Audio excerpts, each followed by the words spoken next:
Brigitte Macron, soi-disant née Brigitte Trogneux, est en réalité Jean-Michel Trogneux. Une rumeur qui court depuis des semaines. Sur le fait que Mme Macron aurait pu ne pas être une dame, c'est sottise. C'est obligé de se justifier comme un interrogatoire. L'histoire de Brigitte Trogneux et Emmanuel Macron. Cette enquête, entre guillemets, était signée par une certaine Natacha Ray. On parle pas comme ça une femme, voilà ce que je veux dire. Une femme d'un certain âge. Comme vous avez de larges épaules, comme votre menton est carré. Tu penses vraiment, et sinon c'est très grave, que toute la France se demande si la première dame Qu'est-ce que vous pouvez répondre à ça? Il y a ceux qui émettent, il y a ceux qui relaient et il y a ceux qui hébergent. Et là, on touche à la généalogie de mes parents. Et là, c'est impossible. Quand vous dites on, il, c'est qui sont ces gens? L'affaire de harcèlement qu'évoque Brigitte Macron sur les plateaux fait suite à une rumeur qui a pris de l'ampleur sur les réseaux sociaux. Brigitte Macron est-elle un homme? Cette question, aussi surréaliste qu'elle soit, a agité Internet et les médias jusqu'à s'immiscer au sein des foyers. Pour certains, Brigitte Macron serait un homme transsexuel. Plus croustillant encore, elle serait en réalité son frère, Jean-Michel Trogneux, qui aurait changé de sexe. Brigitte, il y a quelque chose qui va pas, il y a quelque chose qui cloche. C'est ce mensonge, la quantité des salades. Et on voit bien que, enfin pour moi, on voit bien que c'est pas une vraie femme, que c'est un homme tant bien que mal déguisé en femme. Alors très certainement opéré. Je suis même sûre qu'il y a eu opération. Tout commence le 10 décembre 2021. Une femme nommée Natacha Ray, se présentant comme une journaliste indépendante, donne en direct une interview de 4 heures pendant laquelle elle explique ses arguments. Elle en est convaincue. Brigitte Macron serait en fait Jean-Michel Trogneux, son frère de 7 ans son aîné. Encore plus surprenant, toute la vie de Brigitte Macron ne serait qu'une construction. Son ex-mari n'aurait pas existé et ses enfants ne seraient pas les siens. Dès lors, tous les documents et les photographies montrant Brigitte Macron en famille ou lors de son mariage seraient des faux. La quantité de détails fournis par Natacha Ray est troublante. Certificats, montage et superposition de photos, circonstances étranges, trous dans les archives en ligne, coquilles sur les documents officiels, refus des institutions de lui fournir des documents ouverts au public, observations anatomiques, expertise médicale. On comprend qu'il soit tentant de se laisser convaincre. Et si elle avait raison? Et si nous avions affaire à un secret d'État? Retour en arrière, plusieurs mois avant l'explosion de l'affaire sur les réseaux sociaux. Persuadée d'avoir découvert un secret d'État, Natacha Ray envoie ses découvertes à la quasi-intégralité de la presse française. Puisque celle-ci ne lui donne pas de suite, elle se tourne vers des figures des sites dits de réinformation et qualifiés de complotistes. La revue d'extrême droite Faits et Documents, rattachée aujourd'hui à Égalité et Réconciliation, le média du polémiste préféré des antisémites Alain Soral, s'empare du dossier. Bourrée d'antisémitisme et d'allusions à la franc-maçonnerie, la revue tend à démontrer que le président serait sous l'influence de sa femme, cette dernière suivant un agenda obscur. De quoi ravir les milieux complotistes et d'extrême droite. S'ensuit un véritable effet boule de neige. La théorie de Natacha Ray est diffusée par des sites et des personnalités conspirationnistes et atteint rapidement des centaines de milliers d'internautes. L'histoire vient se mêler à une autre affaire française bien réelle, celle du pasteur Joseph Doucet, assassiné en 1990, ouvertement homosexuel, soupçonné d'animer un réseau pédophile. Il accueillait dans son centre du Christ libérateur des personnes issues des minorités sexuelles. Sur une photo de jeunes anonymes du centre du Christ libérateur, un homme, cigarette aux lèvres, ressemble à une version jeune et masculine de Brigitte Macron. Même son attitude rappellerait la posture de la femme du président lorsqu'elle est assise. Pour Natacha Ray, cela ne fait aucun doute. Il s'agit de la même personne et Jean-Michel Trogneux, jeune, aurait entamé sa transition de genre auprès du pasteur Doucet.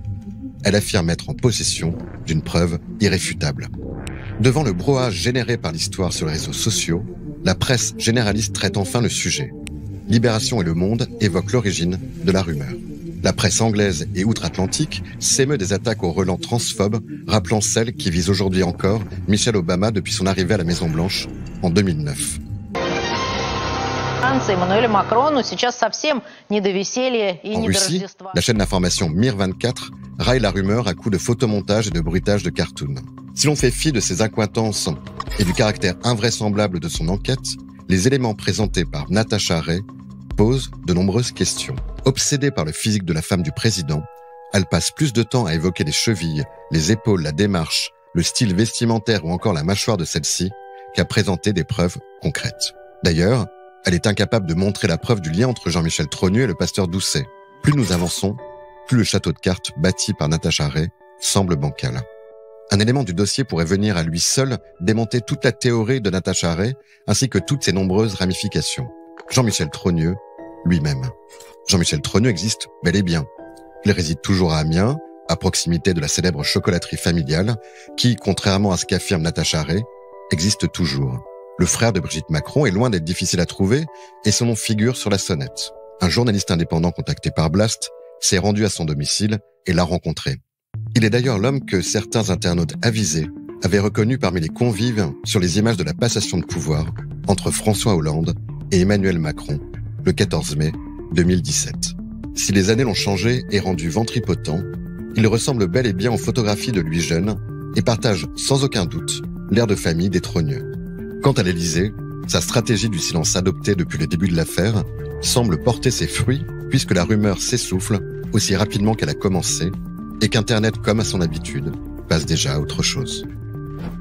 Si vous voulez comprendre comment la complosphère s'est emparée de cette rumeur, rendez-vous sur blast-info.fr pour lire la contre-enquête de Benjamin Young.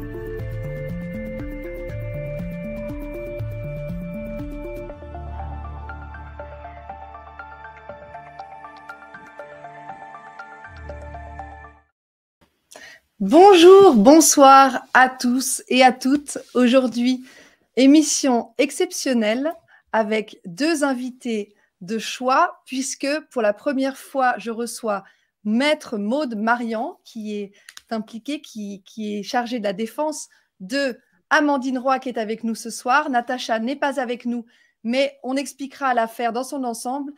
C'est important que Amandine soit là parce qu'elle est concernée de façon plutôt illégitime, je dirais, dans cette affaire qui ne la concerne pas, puisque Amandine n'est que la relayeuse, n'est que l'intervieweuse et n'est pas émettrice des enquêtes dont Blast se targue de dénoncer le côté fake news. Alors aujourd'hui, on va fact-checker les fact-checkers, on va débunker les débunkers, on va faire un vrai fact-checking en règle avec le droit, avec les faits, avec les données officielles, avec les procès. On va vous donner la lecture claire et transparente de ce qui est réellement en jeu et de ce qui est réellement en cours, puisqu'on a parlé de diffamation, on a parlé de relents, enfin pas nous, les médias mainstream, de relents transphobes, mais je rappelle que pour qu'il y ait des relents transphobes, il faut qu'il y ait trans, sinon ça ne veut rien dire. Et on a parlé de beaucoup de choses, mais qu'en est-il dans les faits ? Bonjour à Amandine, bonjour Maude, merci d'être avec moi ce soir et bonjour à tous qui nous regardez, vous êtes déjà 6000. Bonsoir tout le monde, heureuse que cette émission puisse enfin exister puisque tellement d'autres personnes pas concernées se sont permis de détourner de manière très orientée les faits et le droit. Eh bien, pour les faits, j'y suis un peu, on va dire, même si je suis que l'intervieweuse, puisque c'est ça dont on m'accuse. Et pour le droit, eh bien, Maude Marian, bonsoir, je suis très heureuse que tu sois là. Bonsoir, moi aussi très heureuse. Et enfin, effectivement, on va pouvoir mettre un petit peu les choses au carré, au carré pour tous ceux qui parlent de choses qu'ils ne connaissent pas en fait. Voilà. Alors, j'ai reçu le résumé de Maude hier, que j'ai compilé, que j'ai réécrit, parce que c'est assez touffu quand même. Mais en gros, il y a 3 affaires qui se dégagent, 2 plaintes en diffamation, 1 action civile. Et on va aller au fil des actions. On va détailler chacune des actions, les trois affaires.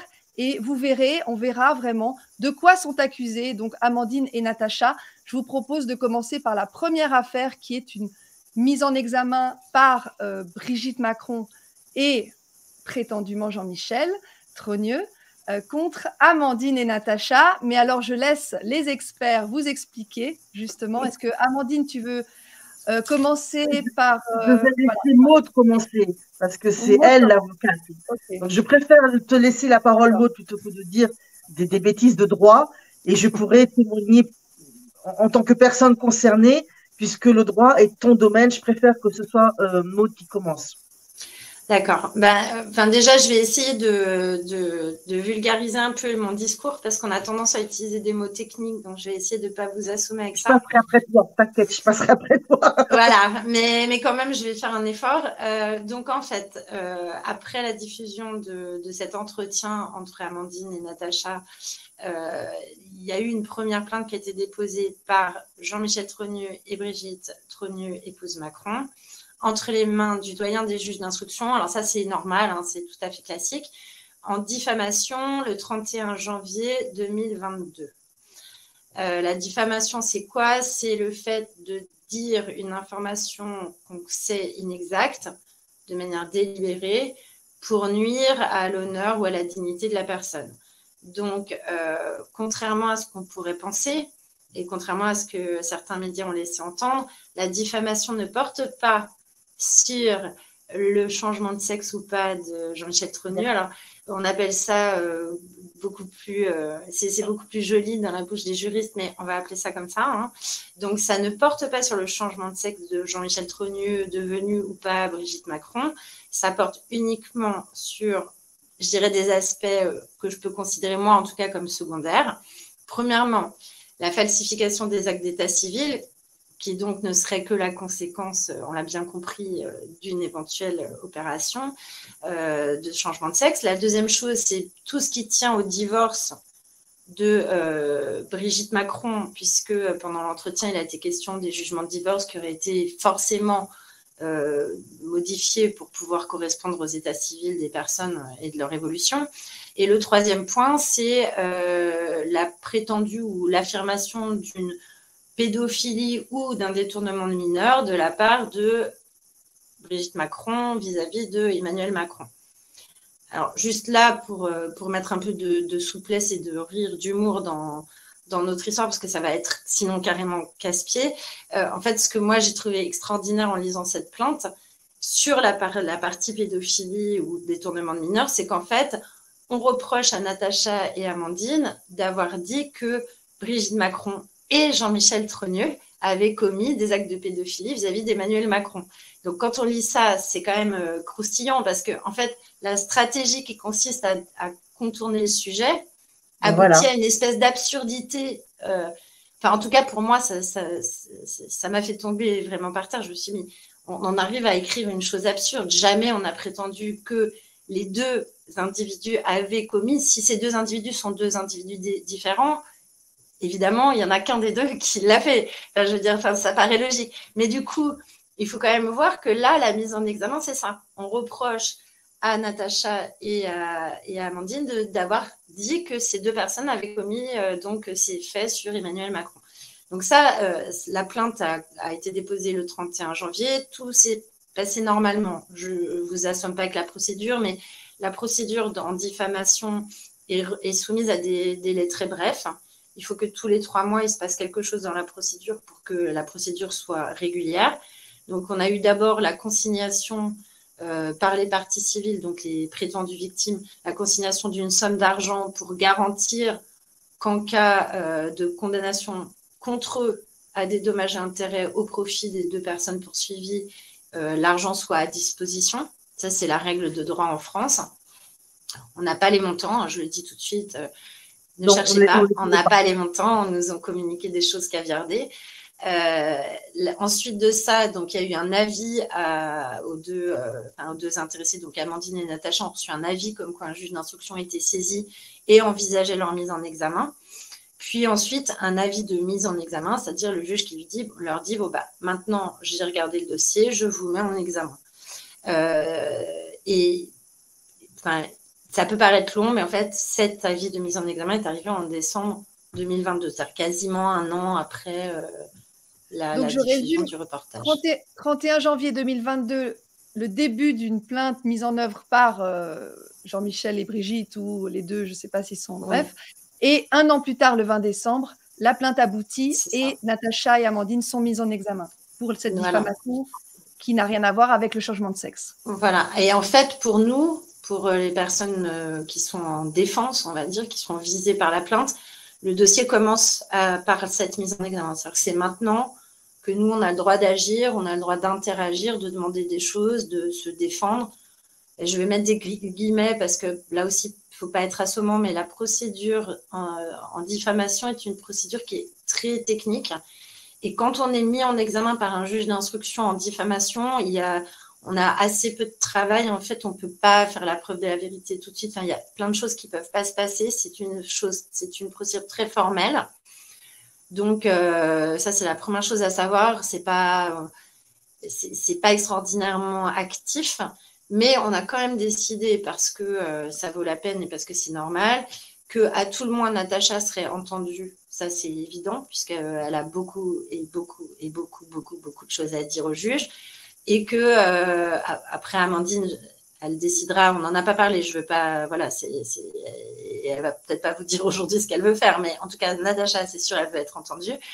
Et évidemment, on a envisagé de demander une confrontation avec Jean-Michel et Brigitte, parce que ça paraît logique que, voilà, pour nous, le cœur du sujet étant quand même là, la moindre des choses, c'est qu'on puisse les rencontrer, parce qu'il faut savoir que pour l'instant, les documents qu'on a, ils sont signés par un avocat, donc on ne peut même pas dire qu'on a un élément qui viendrait étayer le fait que ce sont deux personnes, bien que, bien sûr, sur tous les documents officiels, ils sont bien séparés, c'est bien deux personnes, etc.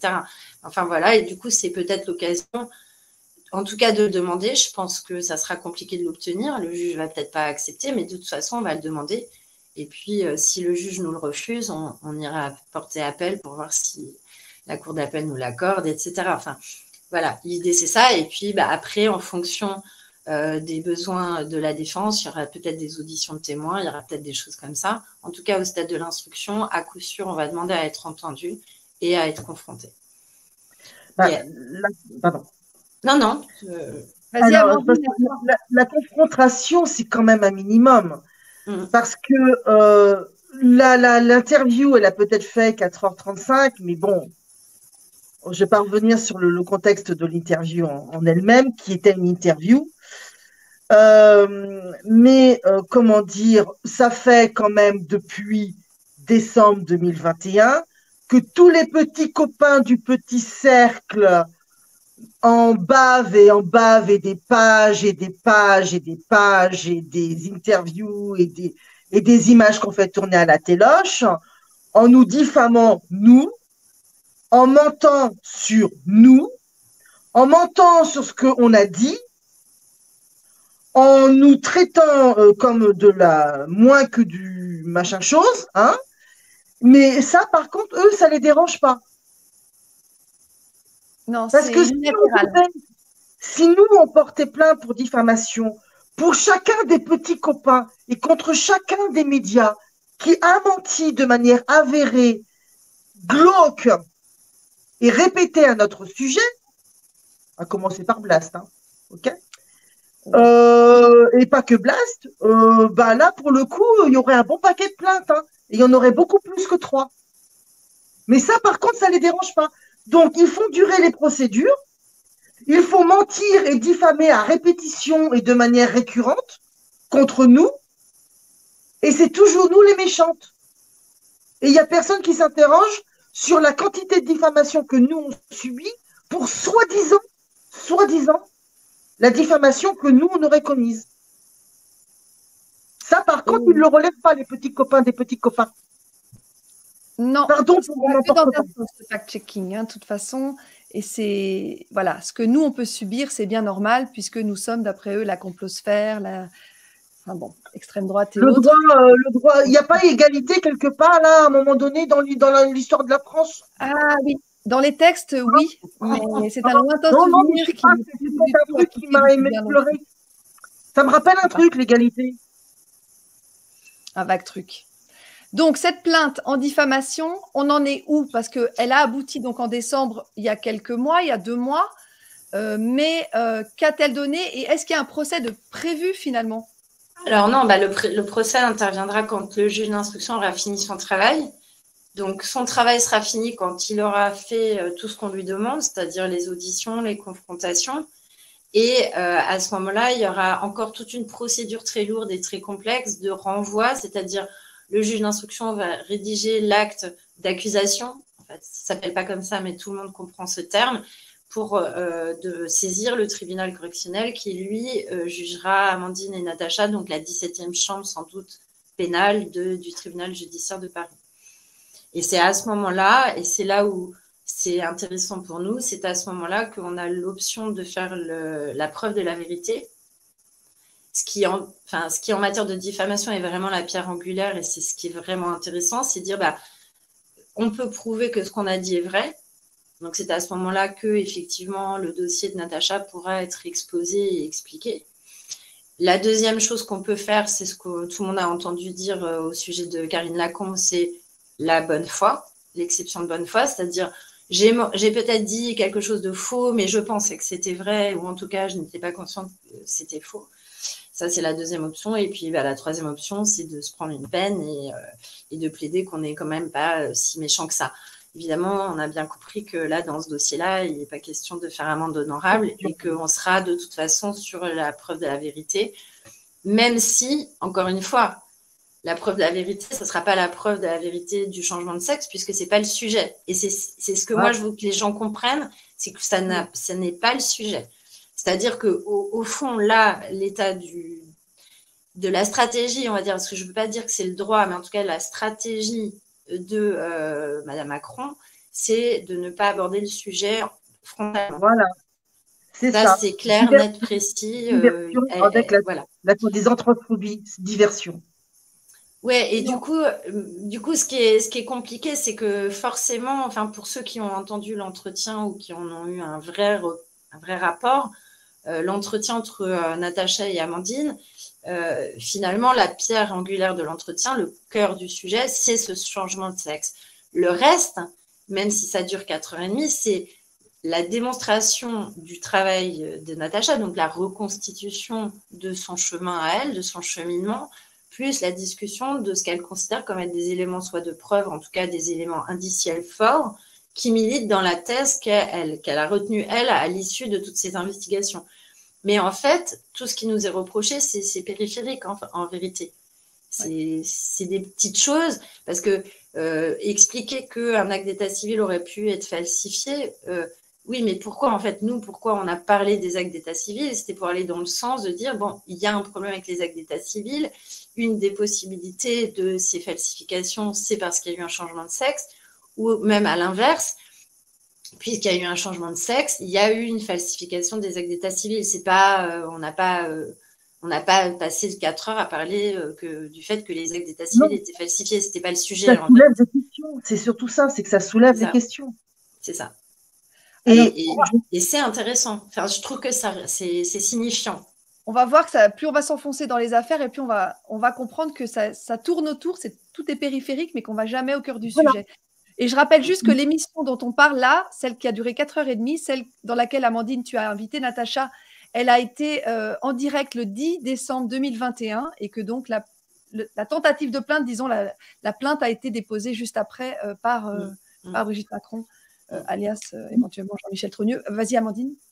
Je me permets juste un point de détail. Je ne me permets pas de parler au nom de Natacha. Il s'avère que nous avons un certain nombre de fois abordé cette question-là.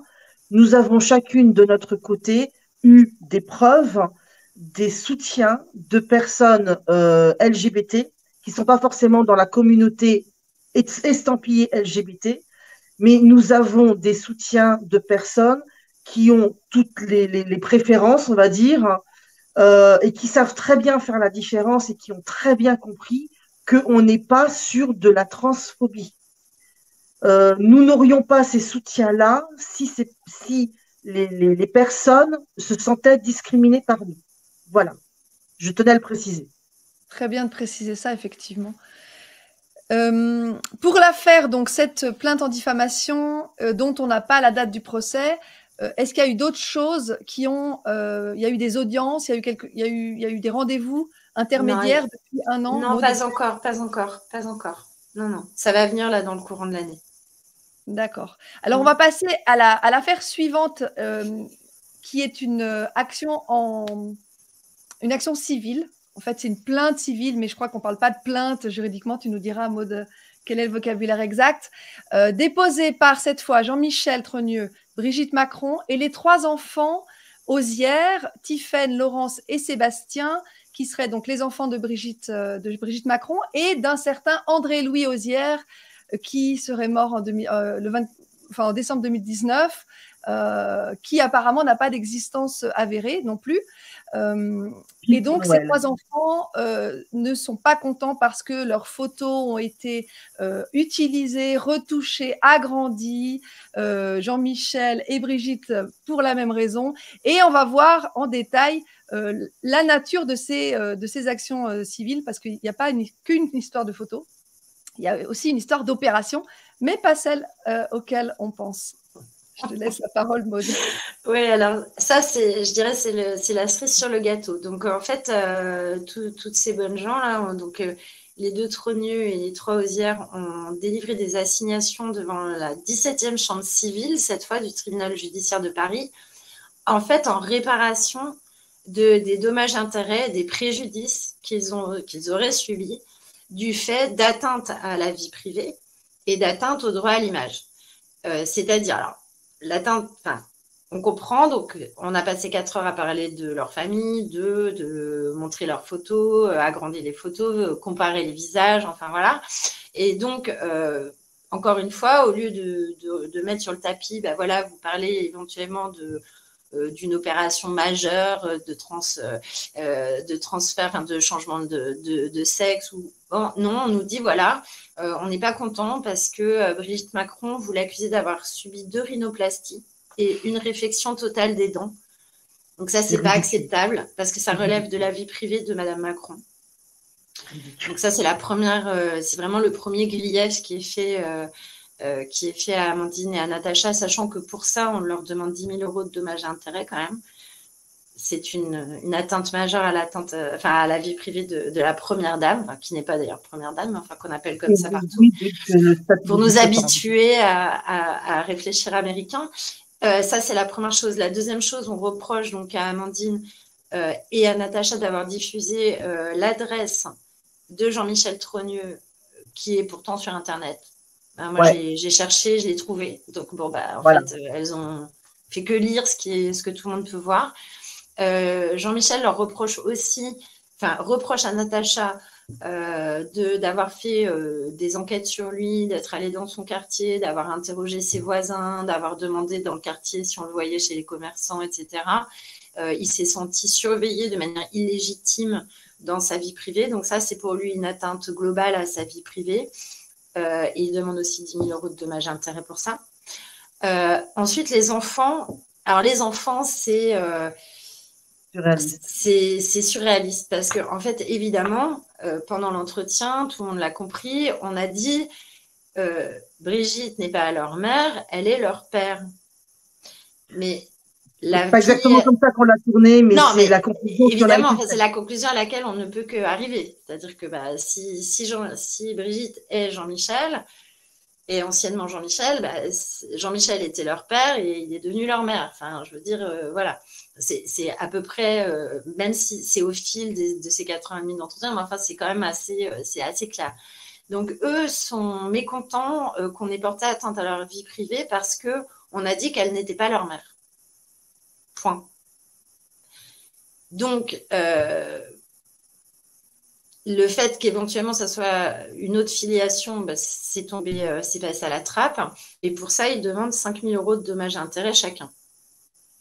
Et le dernier point, c'est le droit à l'image.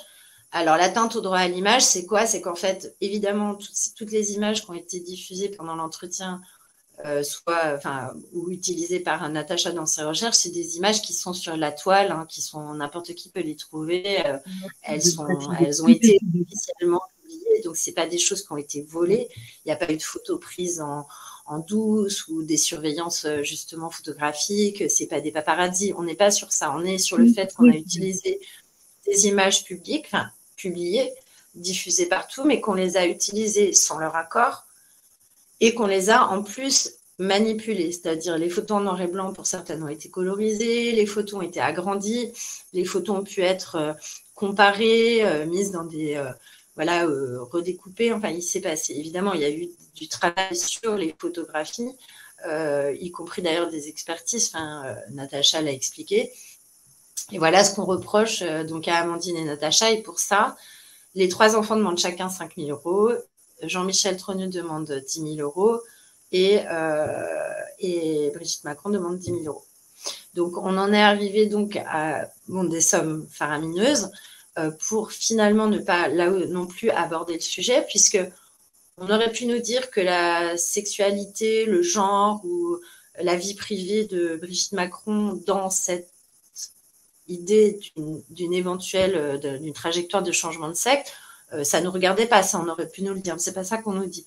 On ne nous parle pas de tout ça, on nous parle vraiment, comme je vous ai dit, de trucs qui sont pour moi non seulement complètement secondaires, mais en plus profondément intellectuellement c'est gênant, parce que encore une fois, c'est que des choses qui ont été abordées pour démontrer ou pour appuyer ou pour expliquer le raisonnement et le travail de Natacha. Ce pas des choses qu'on a tirées de nulle part.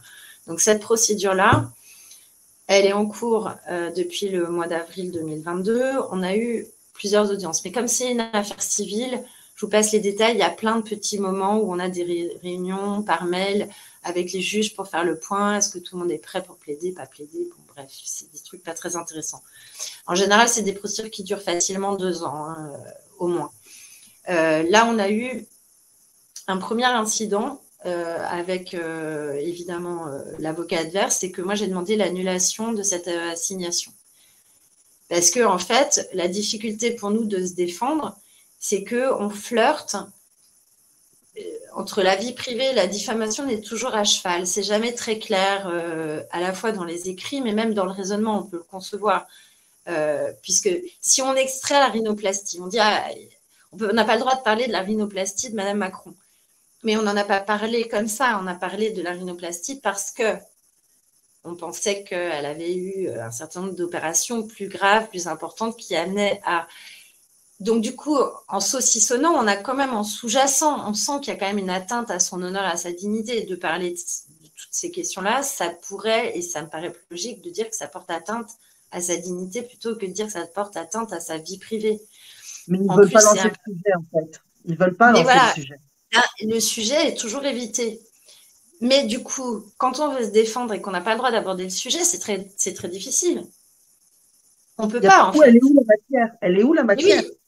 Oui. Qu'est-ce qu'on va pouvoir dire et même, je dirais, on a presque envie de dire, si c'est ça, pourquoi on va se défendre? Parce que c'est tellement ridicule. Donc, c'est compliqué. Et du coup, juridiquement, il y a quand même un principe en droit français, enfin, en tout cas, quand il y avait un état de droit chez nous, c'est qu'on est censé savoir ce qu'on nous reproche de manière très claire et être en capacité de se défendre de manière aussi très claire.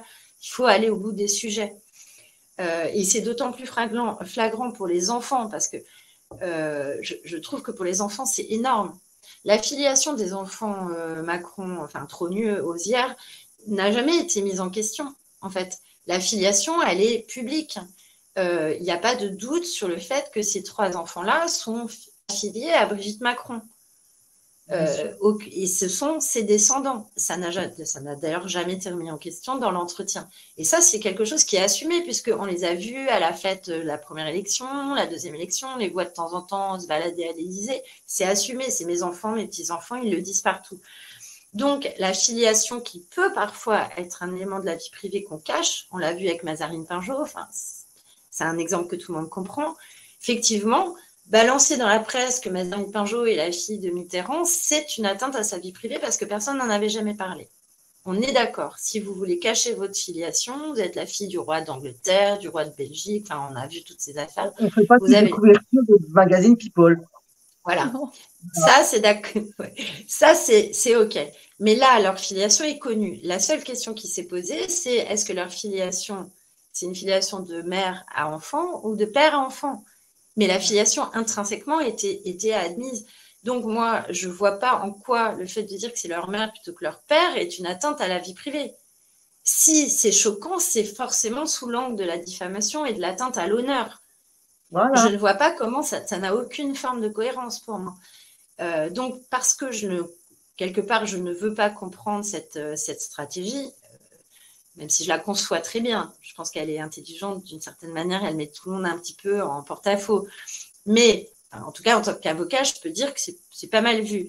Mais n'empêche, je ne peux pas me défendre. Donc, j'ai demandé l'annulation de l'assignation. Nous avons plaidé. Alors, c'est tout un bins parce qu'on était convoqués le 11 janvier pour cette affaire-là. Finalement, voilà. Finalement, ça a été. Voilà, en janvier 2023. Finalement, ça a été fixé au dernier moment. On nous a demandé de venir le 18 janvier. Donc, on est allé plaider juste cette partie, la nullité de l'assignation. Devant un juge unique, c'est parce que c'est comme ça, la règle est comme ça. On a plaidé ça et on aura une décision le 8 mars pour savoir si effectivement on est sur une procédure valable ou pas. Mais ce qui est important aussi… La journée de la femme. Ouais. La journée de la femme. Ce qui est très intéressant, moi je le dis parce que c'était un peu surréaliste l'audience. Alors, je dois rendre hommage à la juge qui était présente et qui a été totalement professionnelle, neutre, aucune remarque, nous a donné notre temps. Bon, elle a décidé, parce qu'il y avait énormément de gens dans la salle, elle avait le choix entre nous faire passer en premier ou nous faire passer en dernier. Elle a fait le choix de nous faire passer en premier. Donc, il y avait, je ne sais pas, une trentaine d'avocats dans la salle. Pas beaucoup de public, mais beaucoup d'avocats. Et donc, j'ai plaidé très simplement, comme je viens de le faire, pas plus longtemps, en disant juste, de toute façon, j'avais écrit et j'estime que c'est assez rationnel et que ce n'est pas la peine d'en faire des tonnes et ce n'est pas possible l'affaire Macron. Et ce qui est très marrant, c'est qu'elle avait appelé l'affaire Trogneux. Donc, en fait, personne n'avait compris ce que c'était. Mais c'est là aussi, c'est normal. C'est parce que c'est Madame Trogneux, épouse Macron. Le nom d'usage marital n'est pas un nom… la justice ne nous appelle pas par nos noms d'épouse. Elle nous appelle par nos noms de naissance. Non, mais c'est savoureux. C'est savoureux quand on n'est pas dans le domaine. Exactement. Donc, personne n'écoutait. Tout le monde se fichait de l'affaire Trogneux.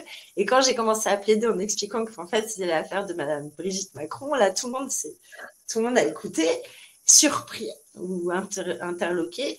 Et ce qui est très intéressant, c'est que en face, la défense consiste à dire, la défense sur ma demande de nullité consiste à dire que on a prétendu que Madame Macron n'existait pas.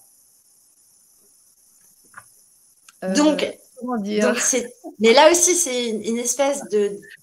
On nous amène dans une dystopie, en fait. C'est-à-dire, on pousse le raisonnement dans l'absurde pour quelque part qu'on passe pour des barjots, en fait. On va le dire comme ça, clairement. L'absurdité, c'est ce côté-là. Je suis désolée. Voilà. Donc, oui, mais par expérience personnelle, ce que j'ai noté à l'audience, parce que c'est intéressant. Parce qu'il faut vous imaginer, là, on est entre nous, même si on est, je ne sais pas combien, mais on est entre nous. Et on a une espèce de fibre commune dans la manière d'approcher ça. Quand on est à la 17e chambre civile du tribunal de Paris, on est au milieu de ces gros cabinets qui font que ça, qui sont les avocats des Depardieu, de tous ces gens qui ont une grande image. Voilà. Et puis les journaux, c'est-à-dire que vous avez d'un côté les journaux mainstream, de l'autre côté les stars, les gens qui se plaignent qu'on a fait des photos de leur mariage et que sais-je. Donc on est dans un milieu très spécial qui ressemble en fait au milieu de la Macronie en fait et qui sont souvent voilà, ils ont plutôt tendance à être voilà, on a compris. Donc ces gens-là, en fait, quand on leur dit ces deux bonnes femmes un peu bébêtes, elles ont fait 4 heures d'entretien pour dire que Madame Macron n'existe pas. Et tout le monde, bon, et ça donne, enfin, en fait, ça m'a confirmé, ça m'a conforté dans l'idée que on ajoute à la violence d'une procédure le mépris. Tout à fait. Et parce que moi, on m'a méprisé, en vérité, je m'en fiche complètement. Ça même, c'est un jeu d'avocat, ça peut arriver qu'on en rajoute un peu pour déstabiliser l'adversaire. Mais moi, par exemple, l'avocat adverse, quand je lui ai dit bonjour, sur le coup, il m'a totalement ignoré. Il a fait genre, bon, je suis arrivée avec mes cheveux rouges, donc évidemment. Tu fais exprès aussi, si tu ne mets pas un peu du tien, Maud. En fait, ça me facilite la vie. Au moins, quand on me voit, on se dit tout de suite, celle-là, elle est trop bizarre. Donc, comme ça, il n'y a pas besoin d'expliquer qu'en plus, je le suis vraiment. Mais du coup, voilà. Et après… on entendait les petits commentaires, mais n'importe quoi, mais les gens inventent de ces choses, etc. Alors qu'en vérité, le sujet était bien plus grave ou bien plus intéressant à aborder vraiment dans ses racines, quoi. Mais en nous ridiculisant, ils n'ont pas forcément solutionné leurs problèmes, parce que quand on dit on ne peut pas dire que les enfants osières, on ne peut pas dire que Brigitte Macron n'existe pas. Bah, évidemment, on ne peut pas dire qu'elle n'existe pas, parce qu'elle existe. Hein. Je veux dire, personne n'a dit qu'elle n'existait pas. Ça n'a pas de sens. Après, il dit, et Jean-Michel Trogneux non plus n'existe pas. Bah, on n'a pas dit ça non plus. On a juste dit que potentiellement, il avait changé de sexe, mais il continue à exister. Enfin, je veux dire, ça n'a pas de sens en réalité. Et puis, on ne peut pas dire non plus que les enfants osières ne sont pas les enfants de Brigitte Macron. On n'a jamais dit ça. Ils mentent. Mais il faut mettre des réductrices qui sont fausses. C'est comme quand on nous appelle anti-vax, parce qu'on n'est pas d'accord avec l'injection eugénique, etc. Ça n'a rien à voir avec un vaccin. Enfin bon, c'est toujours des raccourcis qui permettent aux gens de s'épargner la réflexion. C'est-à-dire qu'ils n'ont pas besoin de réfléchir. Voilà, et tout ça... C'est très direct que tu dois penser. Voilà. Et tout ça avec un truc de caste, c'est-à-dire on est entre nous, vraiment, ces gens sont bizarres. Et puis, de l'autre côté, quand vous leur dites ça, oui, c'est ça. Et quand vous leur dites simplement, mais attendez, mais d'abord, on n'a jamais dit ça. Alors, si vous n'arrivez pas à comprendre ce qu'on a dit, on peut vous l'expliquer mieux. Moi, c'est ce que j'ai dit. J'ai dit, si vous n'avez pas compris la nuance, je peux revenir dessus. Mais je dis, je pense que le juge a très bien compris que, en fait, ce n'est pas du tout le sujet. Et pareil, quand vous dites que Brigitte Macron n'est pas la mère des enfants, on n'a jamais dit qu'elle était personne pour eux. On a dit que c'était peut-être potentiellement leur père devenu leur mère. C'est pas exactement la même nuance. Et puis, bon, je vous passe les détails parce que de toute façon, je ne les ai pas retenus, mais il y a eu aussi toute une dispute de procédure sur est-ce que j'avais fait les choses dans les délais, est-ce que j'avais fait les choses dans les formes, est-ce que j'avais fait les choses comme ceci et comme cela. Et il a plaidé pendant... forme et jamais sur le fond. Voilà. Et comme j'ai dit, périphérique. Toujours. Et mon refuge a été de dire au juge, écoutez, moi, je ne veux pas débattre de ça, c'est une perte de temps. Vous appliquez votre jurisprudence. Si vous estimez qu'il y a un problème, vous faites comme d'habitude. Moi, ce qui m'intéresse, c'est de vous dire que saucissonner comme ça un entretien de 4 heures et en extraire des petits bouts sans cohérence pour retenir à l'encontre de Mme Macron une rhinoplastie, 2 rhinoplasties et des réflexions dentaires, qu'est-ce que je fous là? En fait, on dérange le tribunal pour 2 rhinoplasties. Vraiment, vous êtes sérieux, quoi. Voilà, c'est ce que j'ai dit au juge. J'ai dit vraiment. La réponse on l'aura le 8 mars. Ok, donc à suivre le 8 mars. Je serais bien curieuse de savoir ce qu'ils vont inventer cette fois pour donner un peu de consistance à cette espèce de procès théâtral.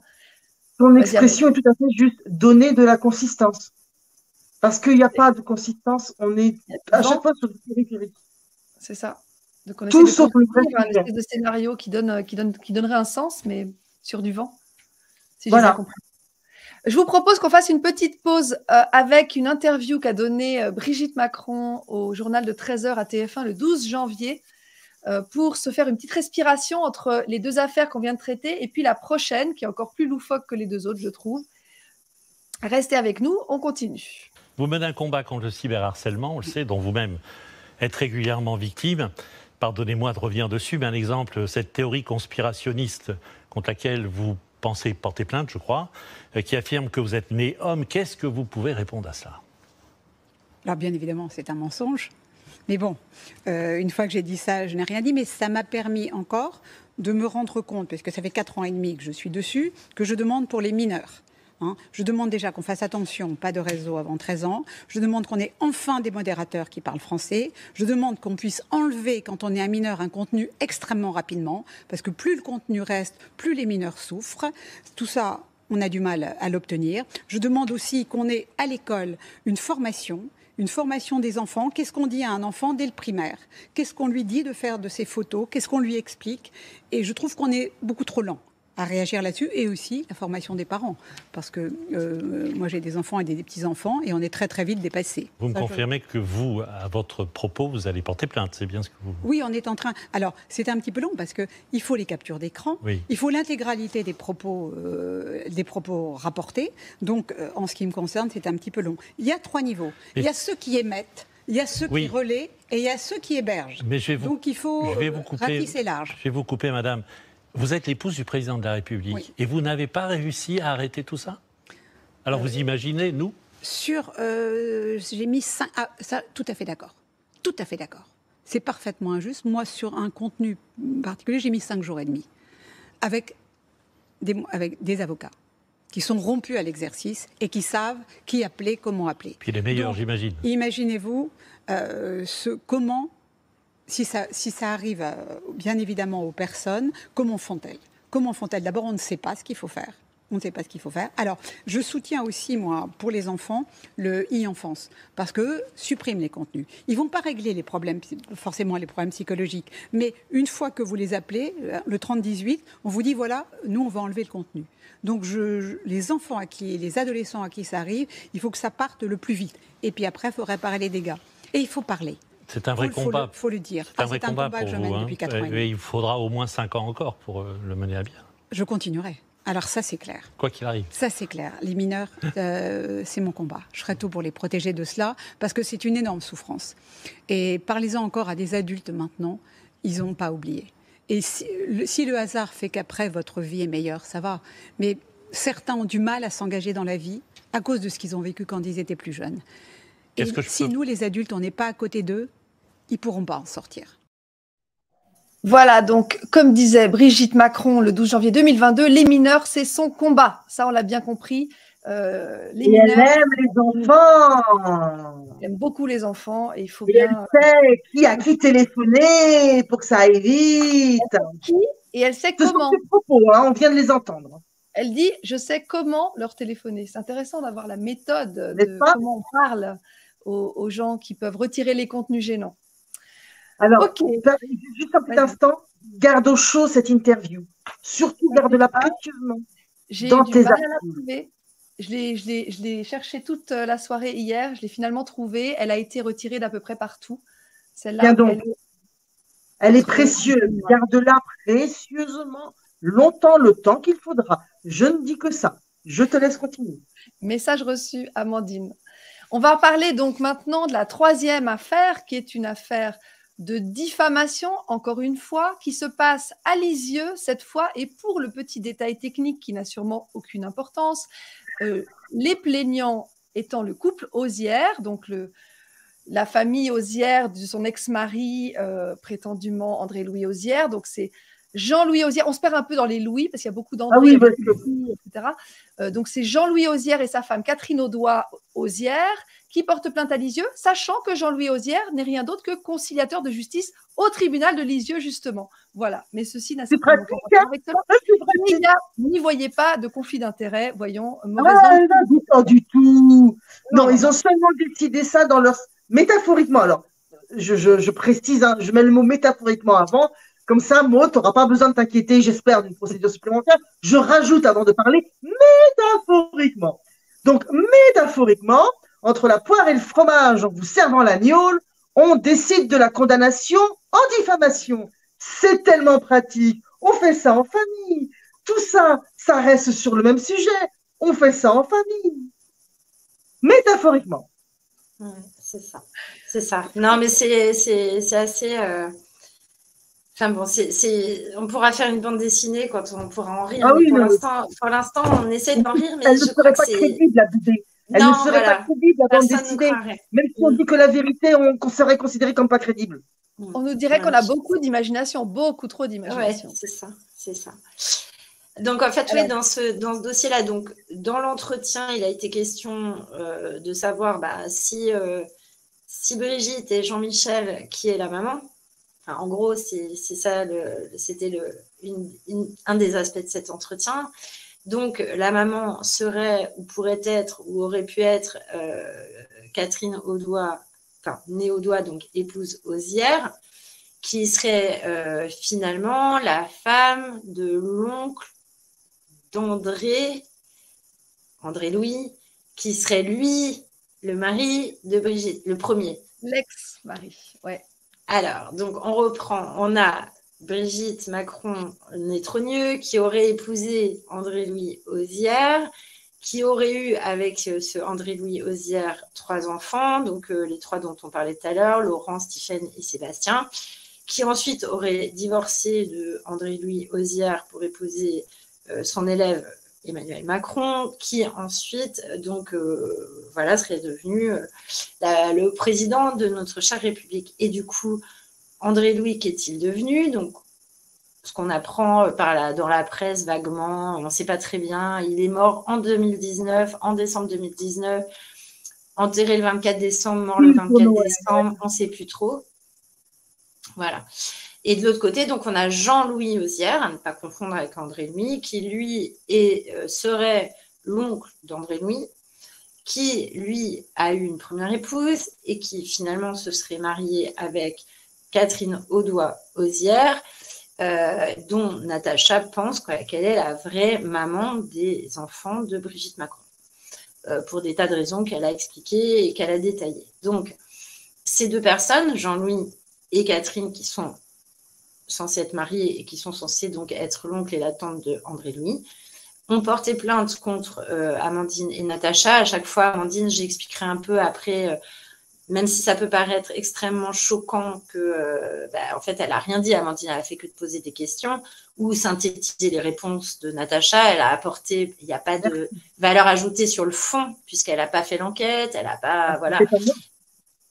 Mais comme c'est son canal, d'une part, qui a permis la diffusion, que d'autre part, elle a participé évidemment à l'entretien, et que surtout, je pense, ce qui a embêté tout le monde, c'est qu'elle a eu une audience absolument phénoménale.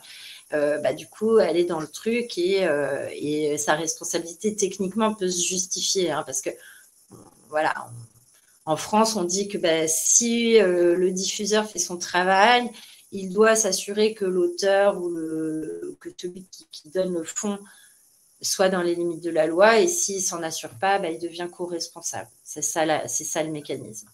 Bon. Sauf que j'opposerais deux choses, si tu permets, Maud. Un, comment voulais-tu que sur un truc de 4h30, où j'ai à peine pu placer 3 mots, j'envisage que ça fasse le tour de la France entière? C'était pas possible. Bien sûr. Premièrement. Alors, et deuxièmement, cite-moi qui que ce soit d'autre sur le territoire français, y compris les dom-toms, qui, en tant qu'intervieweur ou en tant qu'intervieweuse, se trouve à l'heure actuelle avec 3 procédures aux fesses pour la même interview. Qui d'autre?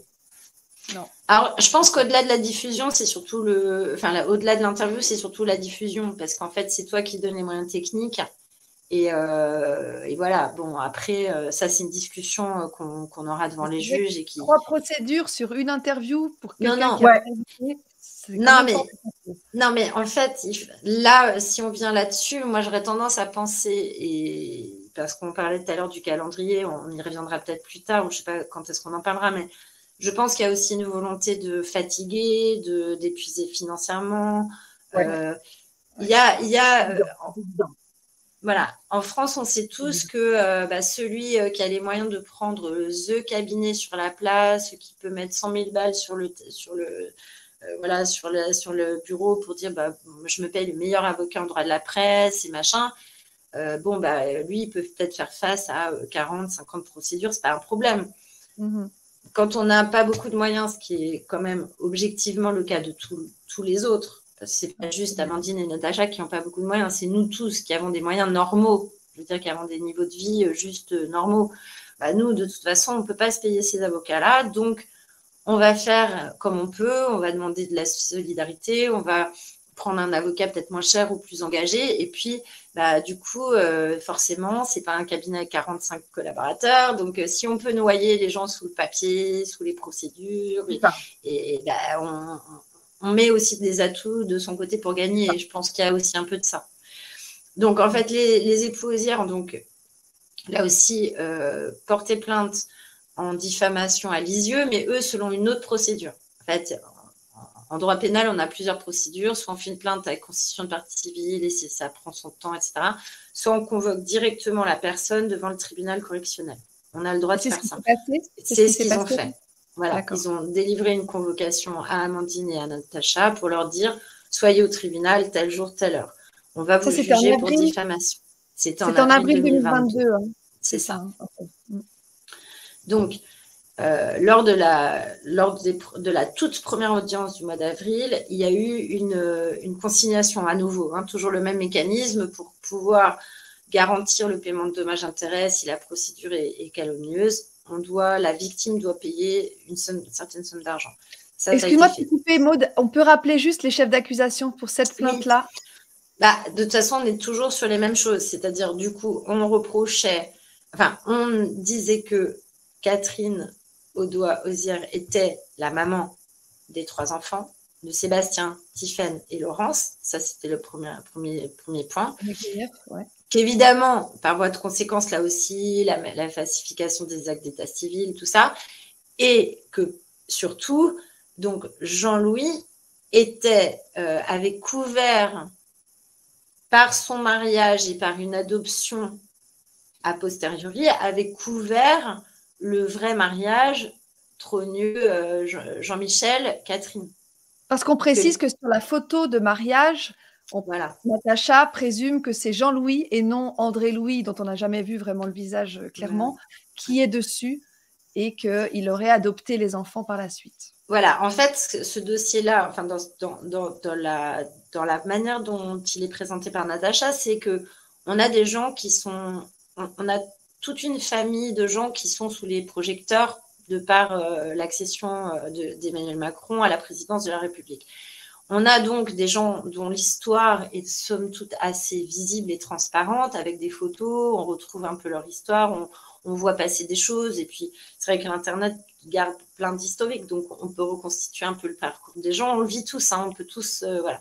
Mais du coup, on a des photos, des machins. Et puis, il y a 2 personnes qui sont complètement dans l'ombre, sur qui on ne trouve rien, sur qui on ne voit pas de photos et tout, c'est d'une part Jean-Michel Trogneux et d'autre part André-Louis Auzière. Ce qui évidemment pose question, étant donné la question au centre du sujet, est-ce que vraiment il y a eu ce changement de sexe? Est-ce que c'est possible? Et du coup, ça devient crédible du fait de ces trous, en fait, de ces inconnus. Donc, en fait, effectivement, dans le raisonnement de Natacha, il est de dire, en fait, André-Louis Auzière n'existe pas. En tout cas, il n'est pas du tout dans cette histoire. Mais par contre, Jean-Louis est arrivé là pour sauver ce petit monde d'un mariage qui ne peut pas être avoué parce qu'il y a eu ce changement de sexe. Donc, en gros, Catherine Audoin-Auzière aurait eu 3 enfants avec Jean-Michel Trogneux et les aurait fait adopter par son mari, qui aurait donné son nom aux 3 enfants, ce qui aurait permis de blanchir l'état civil des 3 enfants, qui seraient donc des Auzière au lieu d'être des Trogneux. En gros, c'est ça le raisonnement. Donc ça nous est reproché aussi, puisqu'évidemment, du coup, eux disent que ça porte atteinte à leur honneur et à leur dignité, que de se voir imputer des enfants qui ne sont pas les leurs, des manipulations d'état civil qui ne sont pas vraies, et plus évidemment, on comprend aussi d'être un peu exposé autour de cette question de la transsexualité potentielle de Mme Macron. Voilà, donc ça, c'est leur reproche. Et cette procédure, en fait, elle a eu un cours vraiment étrange, on va dire étrange, pour ne pas dire inacceptable. Ouais, en fait, donc, moi, je le dis en toute transparence, les gens me savent, je suis un peu comme ça. Des fois, je dis, bon, mais c'est comme ça, par souci d'économie, et on peut comprendre, je ne suis pas allée toutes les audiences à Lisieux. Ce ne serait pas la première fois, ça se fait globalement chez les avocats. Bon, j'ai pris un avocat de confiance. Oui, c'est évident. Bah oui, parce que sinon, c'est à chaque fois. C'est à 2 heures de Paris, c'est ça? C'est à 2 heures de train, plus l'attente, etc. Enfin, potentiellement, c'est une journée de travail pour juste 5 minutes au tribunal. Donc, et il y avait 3 jours d'affilée parce qu'ils se sont organisés. Hein. Ah oui, ça, on en parle après. On a la nouvelle à Noël, on a le truc de la journée de la femme, on a la Saint-Valentin. Et en fait, on dirait qu'ils ont calculé, ils ont obligé les tribunaux à se calquer sur les fêtes du calendrier, en fait. C'est très bizarre, ouais. Enfin, il y a plein de choses que je n'avais jamais vues. C'est ça. Plein de choses qui se passent que j'avais jamais vues en 25 ans de travail. Donc, bon, j'ai quand même tendance à trouver que c'est bizarre. Bon. Donc, en fait, moi, je pense que tu peux le dire. En tout cas, je ne l'ai jamais vécu avant. Donc, c'est sûr que j'ai jamais eu le dossier Macron avant non plus. Donc, Je ne sais pas si c'est propre à ce genre de dossier. Le fait est que donc moi j'ai pris un correspondant sérieux, hein, c'est pas j'ai pris un ancien bâtonnier, etc. pour faire toutes les audiences avant la plaidoirie, parce qu'il y a plein d'audiences tous les 3 mois, comme j'ai expliqué, il faut que tous les 3 mois il se passe un truc. Je ne vais pas aller tous les 3 mois là-bas. Donc c'est des audiences relais. Ça s'appelle des audiences relais. On appelle une audience relais. Que la procédure Pourquoi on fait ça? En fait, le tribunal regarde son agenda et dit moi je peux vous faire plaider cette affaire le 11 octobre 2022. Ça, c'est ce qui nous annonce au mois d'avril. Vous plaiderez le 11 octobre 2022. Mais pour qu'il y ait une audience tous les 3 mois, ils nous mettent une audience le 21 juin, une autre audience le 6 septembre, et puis on doit plaider le 11 octobre. Ça, c'est comme ça que c'est organisé à la première audience. Simplement, ce qui se passe, c'est que comme M. Ozière travaille au tribunal de Lisieux, moi, je dis, je suis désolée, je ne peux pas plaider devant un juge qui prend son café avec M. Ozière. Ça ne me paraît pas tout à fait cohérent. Je pense que ce n'est pas vraiment facile de juger quelqu'un qu'on connaît, qu'on croise dans les couloirs, etc. Donc, je préférerais aller plaider ailleurs. Donc, le temps qu'on mette tout ça en place, je dépose au parquet général de Caen. C'est compliqué, il faut demander au parquet général qui est au-dessus du tribunal, de demander à la Cour de cassation de juger que le tribunal ne peut pas juger et que donc on doit aller plaider ailleurs. Donc tout ça prend évidemment du temps, c'est fait selon les règles et en fait, on arrive le 11 octobre et là, on dit au tribunal, on ne pourra pas plaider aujourd'hui puisque on attend de savoir si vous pouvez garder le dossier ou si le dossier va partir dans un autre département. Parce que moi, je demande carrément que ce soit dans un autre département. Quand même, je me dis, tribunal de Lisieux, cour d'appel de Caen, ils doivent se connaître, c'est pas bon. Voilà. Donc ça, ils nous disent, ok, c'est normal, pas de problème, vous serez reconvoqué, enfin, vous allez revenir le 10 janvier, 2023. Venez le 10 janvier 2023, nous ferons le point. À ce moment-là, on regardera si la Cour de cassation a rendu sa décision ou pas, pour aviser de la suite. Toujours 3 mois. D'accord? Parce que c'est une infraction de presse, hein, c'est ça que tu m'as expliqué. C'est une infraction de presse, la prescription est de 3 mois. C'est normal et c'est bien parce que vous imaginez bien que si vous voulez bloquer un journal ou je ne sais pas quoi, il ne faut pas qu'il y ait les tribunaux en France, c'est 2 ans, 3 ans de procédure. Ça ne sert plus à rien, quoi. Donc, évidemment, les délits de presse sont jugés de manière assez rapide. Donc, normalement, le tribunal doit faire quelque chose tous les 3 mois. Il doit faire quelque chose pour continuer à faire vivre le dossier. C'est tout bête. Sinon, ça s'arrête naturellement? Ça s'arrête automatiquement? Oui, sinon, on constate la prescription et c'est fini. Il n'y a pas de peine possible. Les faits sont amnistiés par le temps. En fait. Voilà. C'est le temps qui une date de péremption, quoi. Exactement. Mais c'est ça. C'est ça. Les 3 mois. C'est ça. Donc, le 11 octobre, très simplement, je reçois un mail de mon correspondant qui me dit « Audience relais le 10 janvier 2023 pour faire le point ». Très bien. Finalement, la Cour de cassation va prendre sa décision le 6 décembre 2022 et elle va dire « Non, vous pouvez garder le dossier à Lisieux. C'est pas parce que M. Ozière il travaille que ça pose un problème. » Aucun problème. Pas de problème. Pas de problème. Voilà. Donc, vous êtes juge et partie. Monsieur Ozière va peut-être discuter, je ne sais pas. Enfin, en plus, on est quand même… Enfin, là aussi, on va faire montre d'objectivité. On serait à Paris. Franchement, il y a des centaines de juges à Paris, les conciliateurs.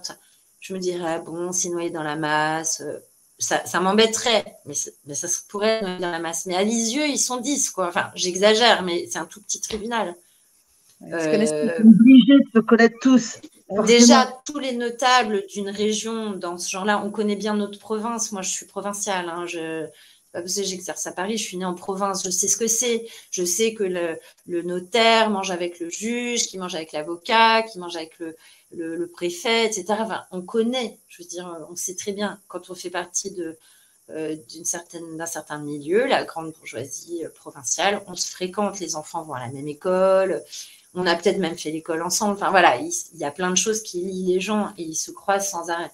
Donc là, en plus, ils bossent ensemble au tribunal, même si M. Ozière est conciliateur et donc il ne travaille pas avec la juridiction pénale, il n'y a pas de problème, je le sais, hein, je connais mon droit, mais il est là, il est dans le tribunal, il a les clés, Voilà. Voilà. Bah, pour moi, c'est pas Même correct. maison. Quoi. Même maison quand même. Hein. Voilà. Ouais. Et pour moi, ça Donc, pose un vrai problème. Donc, le dépaysement, comme on dit, a été refusé. Voilà. Le dépaysement a été refusé. Moi, on m'a envoyé un huissier à mon bureau le 23 décembre pour me notifier la décision. Donc, moi, je l'ai su le 23 décembre. Toujours des dates pas possibles. Toujours des dates pas possibles. Mais moi, je l'ai su le 23 décembre, mais les filles, elles l'ont su beaucoup plus tard, puisque vous l'avez, enfin, je sais même pas si tu l'as reçu, Amandine, mais en tout cas, Natacha. Alors, il y a des choses, je sais qu'il y a certains papiers, il n'y a que Natacha qui les a eus, il y a certains papiers, il n'y a que moi qui les ai eus. Il y a juste un truc ou deux qu'on a dû recevoir de manière synchrone toutes les deux. Et heureusement qu'on se tenait au courant, parce que du coup, comment voulez-vous savoir où on en est alors qu'on est en mise en cause, on est les premières concernées. Juste, je me permets, je crois que c'était par rapport à Lisieux, justement, où je t'avais envoyé en panique, je t'avais contacté en panique, parce que je reçois, donc j'ai dans ma boîte aux lettres un passage d'huissier, qu'il faut y aller, machin et tout. Bon, sachant quand même, ça fait un certain nombre de procédures, je commence à m'inquiéter, je me dis, bah, c'est bizarre, on m'en avait pas parlé, je comprends pas de quel papier il s'agit, je vais vite chercher le document. On était, c'est simple, c'était le 6 septembre, donc septembre, octobre, novembre, on devait être en novembre ou en décembre, enfin, novembre-décembre. Le 30 novembre, j'ai vérifié. 30 novembre.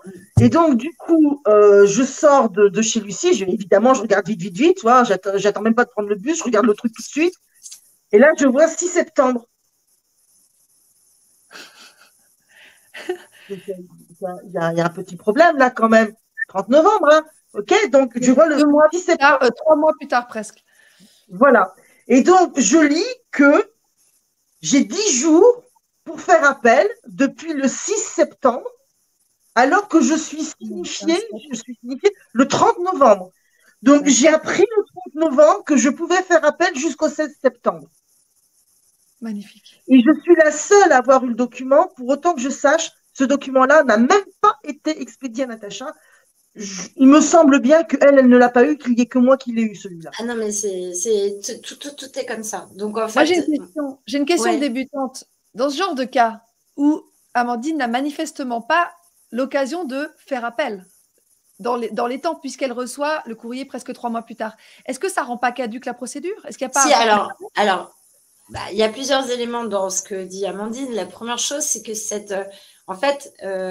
le jugement est du 6 septembre. En fait, elle a reçu officiellement la décision qui a été prise à l'audience du 6 septembre qui disait « Revenez plaider le 11 octobre ». Alors, d'abord, en effet, c'est débile de lui dire le 30 novembre, venez vous défendre le 10 octobre, le 11 octobre. Enfin, ça n'a aucun sens, évidemment. Faire appel d'un jugement qui vous convoque, c'est pas que c'est pas possible, c'est que c'est ridicule. Enfin, je veux dire, qu'est-ce que vous faire appel de quoi, en fait? Et le jugement vous demande juste de revenir. Donc, soit on y va, soit on n'y va pas. Enfin, bon. Donc, il n'y a pas vraiment de décision. De toute façon, effectivement, les questions de délai, si on voulait vraiment faire appel, on aurait eu le droit de le faire et d'expliquer que de toute façon, on ne pouvait pas faire appel à une date où on n'était pas informé, puisque tout délai d'appel doit commencer le jour où on est informé. Et ce qui était problématique et ce qui a posé une question, parce que Natacha, Dieu sait qu'elle m'en parle, puisqu'il y a eu un peu plus de presse sur l'affaire de Lisieux que sur les autres, c'est qu'en fait, la question qui se pose, c'est est-ce que du coup, le 11 octobre, elles étaient valablement convoquées ou pas? C'est ça. Parce que si on reçoit le 30 novembre une convocation pour le 11 octobre, pardon, je me mélange les dates, mais comme j'ai plein de procédures, normal, il y a trop de dates. Toutes les dates se mélangent. Et d'ailleurs, c'est pas pour rien. Donc, est-ce que si on reçoit le 30 novembre une convocation pour le 11 octobre, est-ce qu'on est là le 11 octobre ou est-ce qu'on n'y est pas? Bon, ben non, moi, j'y étais pas. Amandine n'y était pas. Natacha n'y était pas. Ça, c'est pour sûr. Le 11 octobre, ils ont décidé de renvoyer au mois de janvier. Donc, si on n'est pas là au mois d'octobre, on ne peut pas être là au mois de janvier. Voilà. On n'est pas là pour entendre. Donc, Et normalement. vous n'avez pas eu un courrier? Vous n'avez pas Et reçu on n'a un pas courrier eu. qui vous notifiait Eh ben la non. Et ben non, on aurait pu avoir un autre jugement. Mais on va peut-être le recevoir en juin. On ne sait jamais. Non, mais parce que vu comment ça marche, moi, du coup, je me dis après tout, on s'énerve.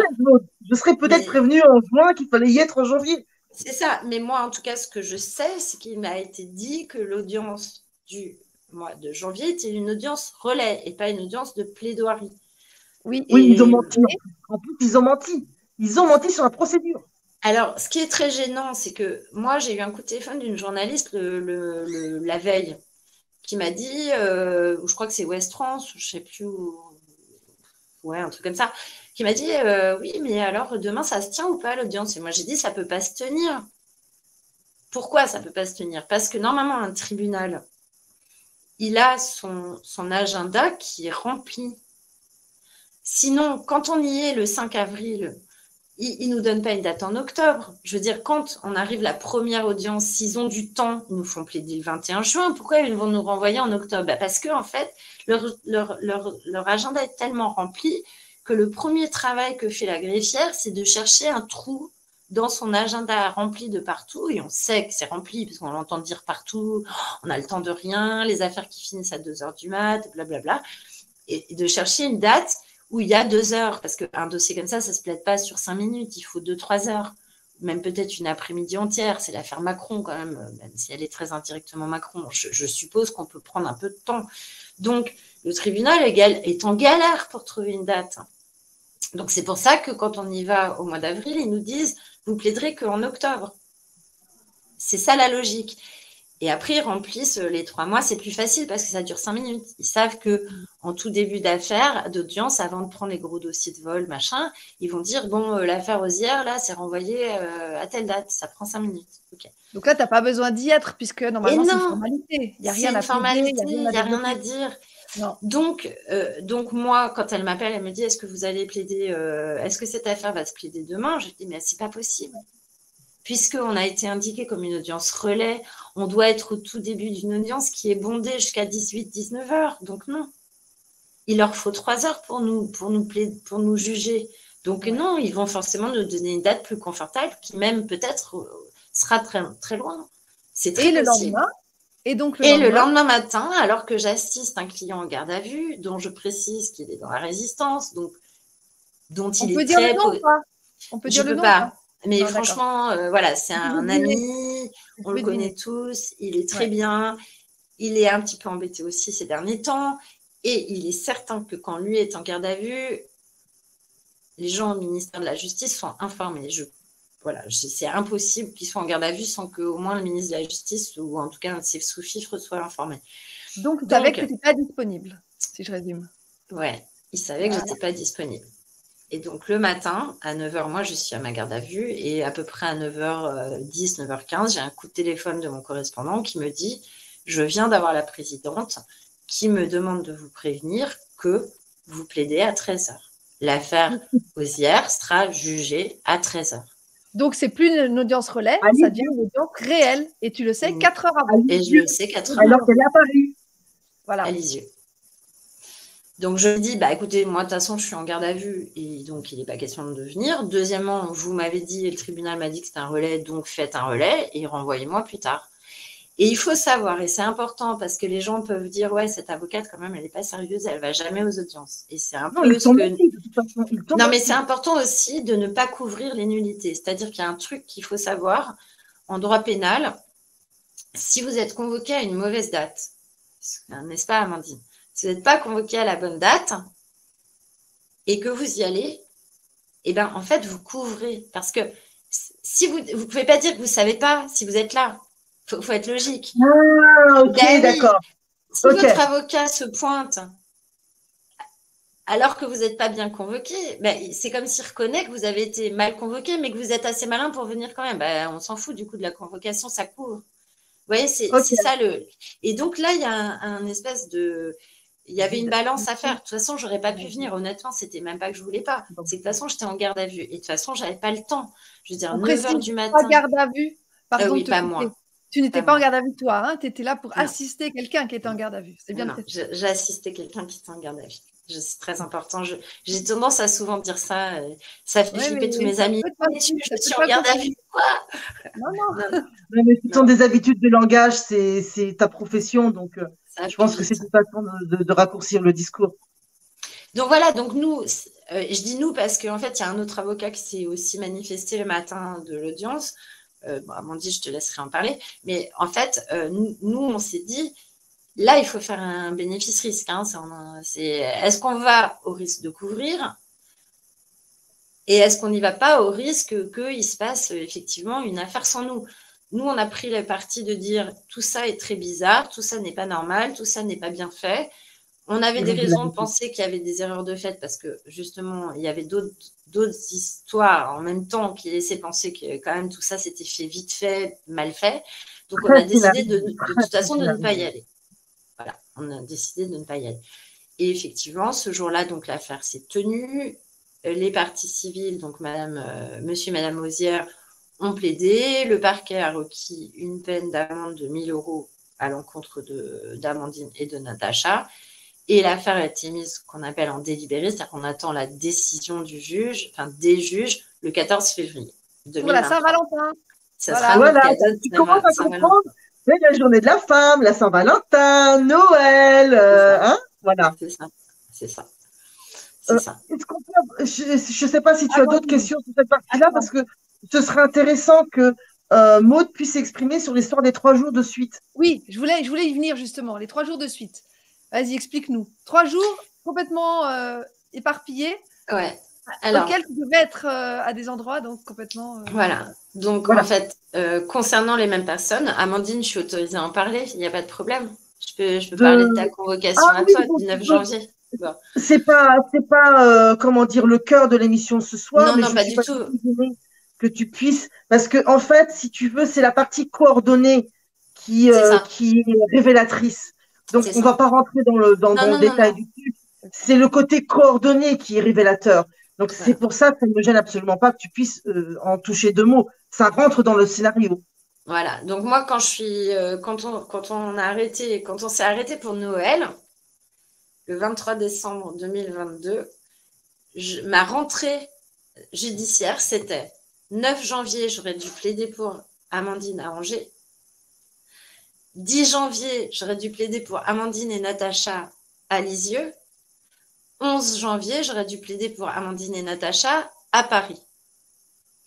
Et honnêtement, de toute ma vie, je n'avais jamais eu une concordance des dates pour la même personne. Je veux dire, Amandine, elle aurait dû faire Angers, Lisieux, Paris, si elle s'était déplacée personnellement. Et moi, j'aurais dû faire Angers, Lisieux, Paris, en l'espace de 3 jours. C'est quand même pas banal. Alors, voilà. Et pour qu'en plus, 3 tribunaux qui sont éloignés, de 3 natures de tribunaux différents, de tribunaux correctionnels à un tribunal civil. Et bizarrement, finalement, le 11 janvier, on m'annonce le 9, ben non, vous plaiderez le 18. Bon, ok. Donc, en fait, moi, voilà, j'étais censée partir en vacances de Noël si tant est que je faisais des vacances et rentrer et plaider les 3 dossiers. Voilà. C'est quand même rare, honnêtement. C'est épuisant et rare, quoi. Enfin, et surtout, comme tu l'expliquais, 3 tribunaux différents, éloignés, pas ce qui passe sur les mêmes, en tout cas pour l'un par rapport aux 2 autres. Mais 3 affaires Macron. Et c'est ça qui compte. C'est-à-dire que monsieur ou madame Macron était concerné par les 3 affaires. Donc c'est là où je rappelle ce qu'elle a dit sur TF1, ce sont ses mots à elle. Je sais comment appeler, je sais qui appeler. Comment et qui. Voilà, ce sont ses mots. Ce ne sont pas les miens, ce sont ses mots. Ça vous dit qu'on repasse encore une séquence où elle explique, madame, monsieur Macron, c'est plus trop, qu'elle va porter plainte pour bien. Et après, on enchaîne sur la fin. Tu coupes le micro si je m'énerve de trop. Je vais couper les micros, t'inquiète pas. Allez, on se retrouve dans 2 minutes. Vous aussi, vous avez été victime des réseaux sociaux. Récemment, on a dit que vous étiez un homme sur les réseaux sociaux. D'abord, ça vous a blessé, ça? C'est-à-dire, au début, j'ai regardé ça d'un petit peu loin, j'en entendais parler, mais bon. Et puis, à un moment donné, je me suis rendu compte qu'ils étaient en train de bouleverser ma généalogie. Comment ça? C'est-à-dire, ils avaient changé mon arbre généalogique. C'est-à-dire, les 3/4 de la famille, c'était bien. Puis d'un seul coup, on arrive à mon frère, je suis mon frère. Et là, on touche à la généalogie de mes parents. Et là, c'est impossible. Quand vous dites qui sont ces gens? Il y a 3 niveaux. Le premier niveau, ce sont les émetteurs. En l'occurrence, là, ce sont des femmes. Des émetteurs qui me poursuivent apparemment depuis longtemps. Je ne sais pas, je n'y vais pas. Ça, ensuite, il y a ceux qui relaient et qui amplifient. Et ensuite, il y a bien évidemment les hébergeurs. Et moi, si je n'y vais pas, si je ne fais rien, alors que ça fait 4 ans que je suis contre le harcèlement, je ne suis pas audible. On va me dire, mais vous ne faites rien. Exactement. Mais vous avez, si j'ose dire, les moyens de vous défendre. Enfin, complètement. Un gamin de 13 ans ou une gamine de 13 ans qui continue de souffrir en silence. Je crois que vous avez mis 5-6 jours pour faire disparaître des informations. Moi, j'ai mis 5 jours et demi pour... 5-6 jours, vous, Madame Macron. 5 jours et demi, je crois. J'ai mis... Alors, vous imaginez, avec un avocat qui est rompu à l'exercice.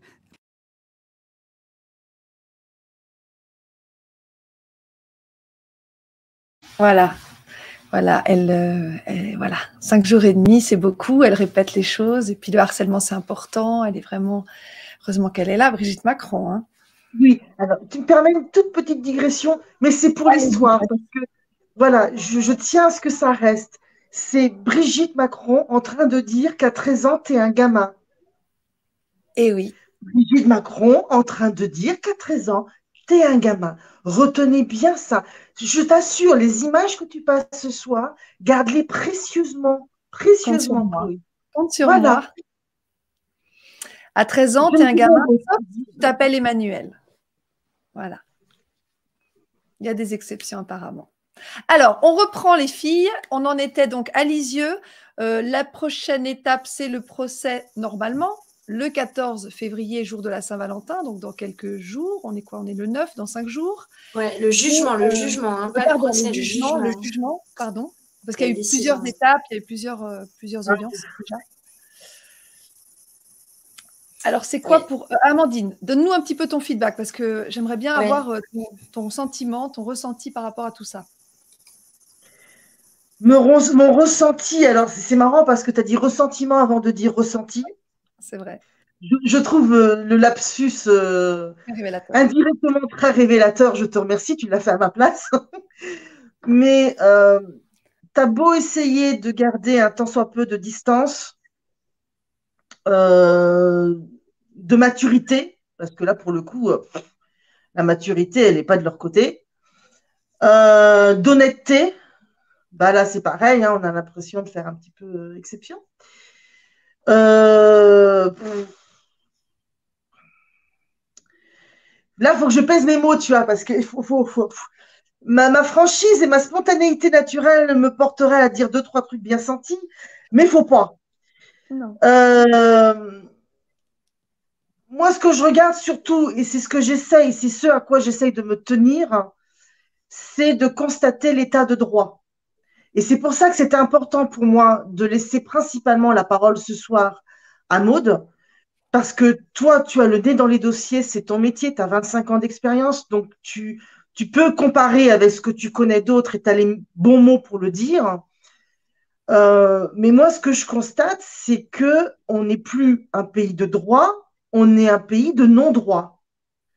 Parce que la quantité d'irrégularités, et le mot irrégularité, franchement, est extrêmement light comparativement à la gravité de ce que l'on a pu constater, me pousse, moi, à comparer avec ce que je connais d'autres, parce que mon autre référence à moi en tant que pays, c'est la Côte d'Ivoire. Le Gabon, j'avais 8 ans, j'étais une gamine, ça me passait à 3 km au-dessus. Je suis rentrée de Côte d'Ivoire, j'avais 18 ans, donc là, j'avais quand même plus de bagages sur la société, comment ça fonctionne. Et à plusieurs reprises, au cours de ces procédures, quand j'ai vu la manière dont on a été traité, méprisé, sali, y compris par des personnes dont c'est soi-disant le métier de dire la vérité,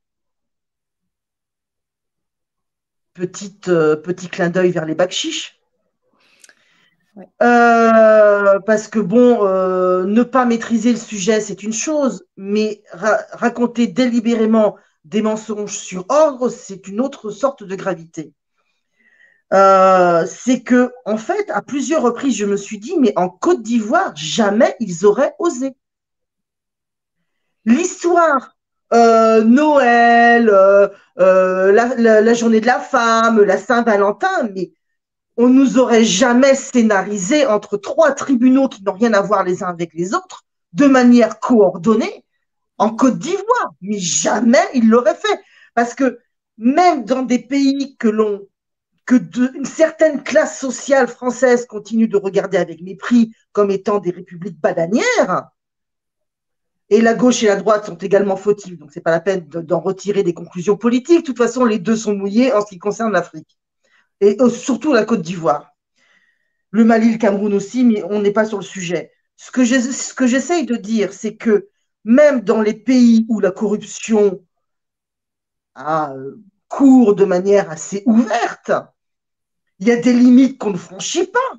Parce que comme tout le monde y connaît le processus, à un moment donné, c'est la honte. Tu as un minimum de fierté.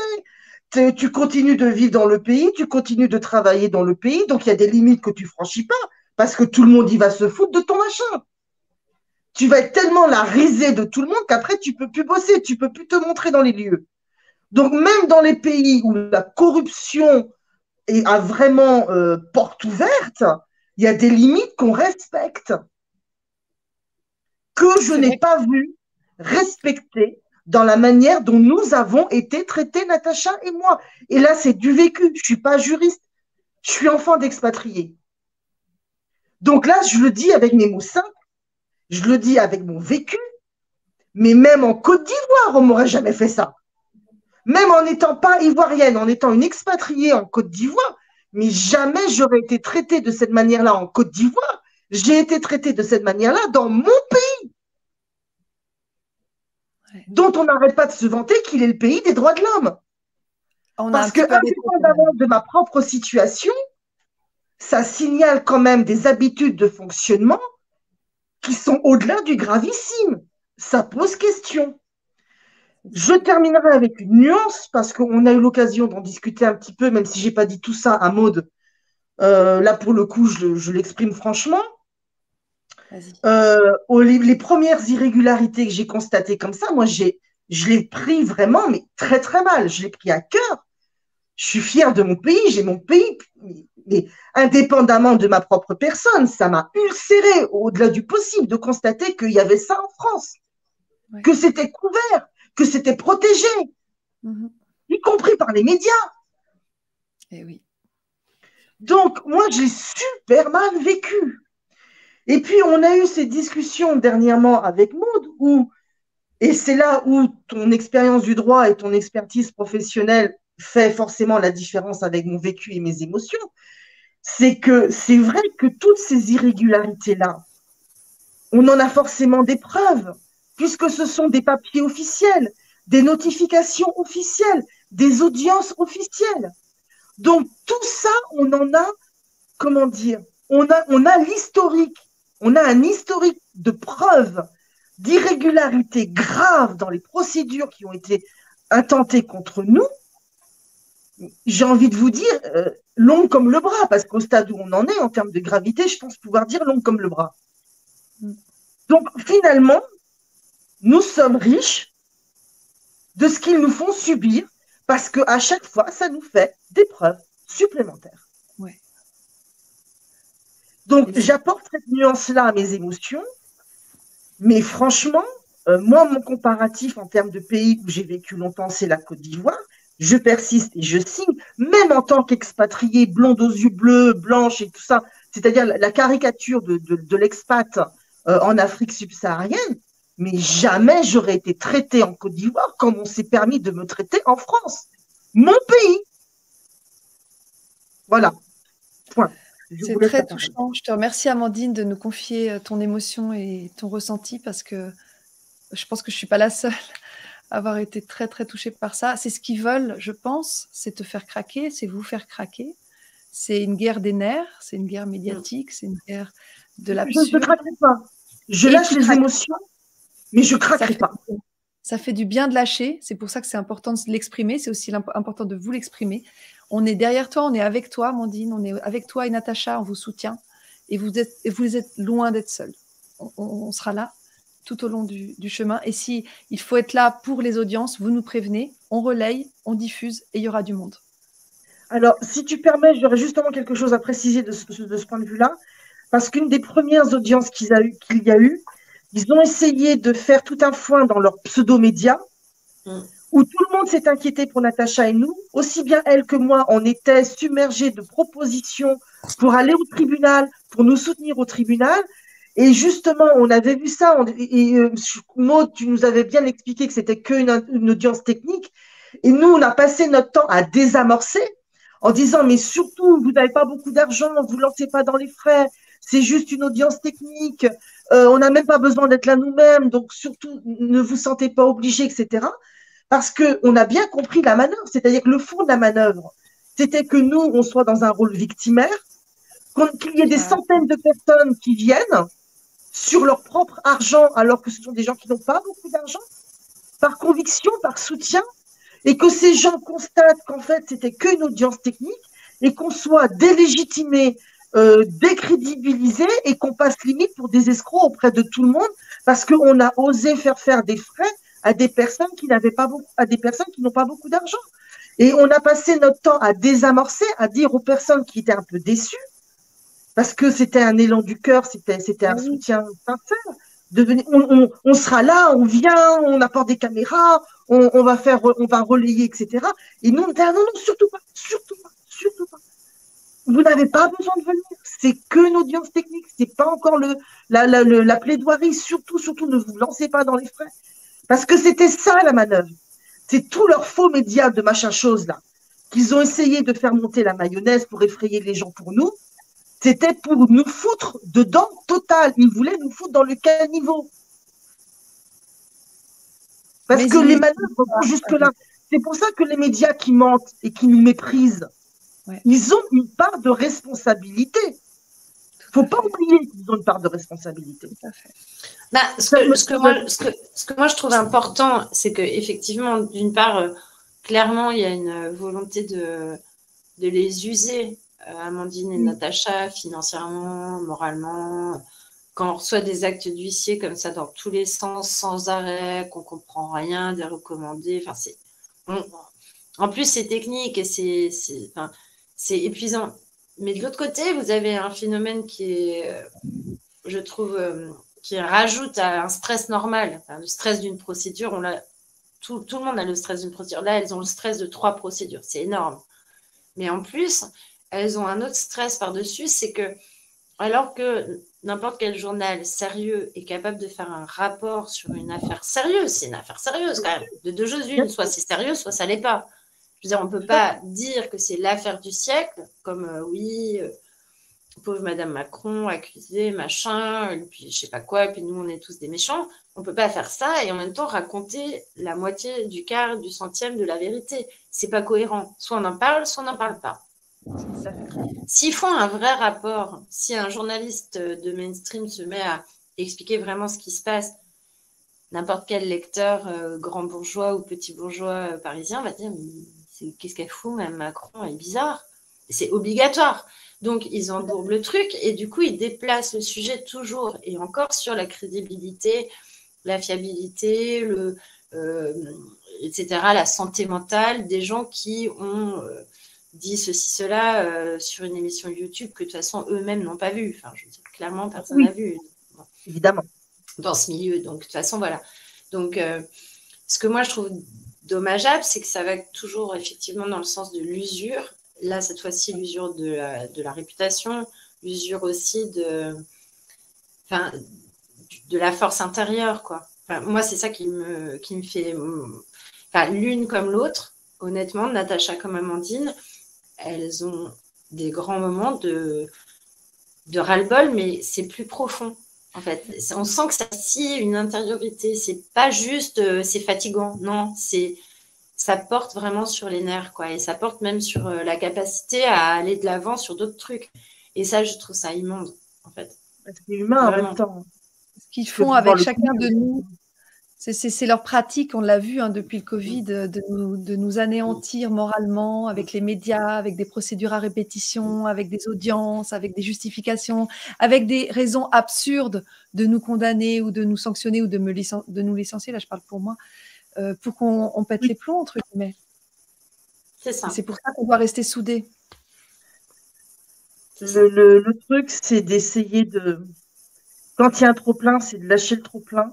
C'est ça. Mais de ne pas lâcher l'objectif. Exactement. On garde le cap, comme dirait.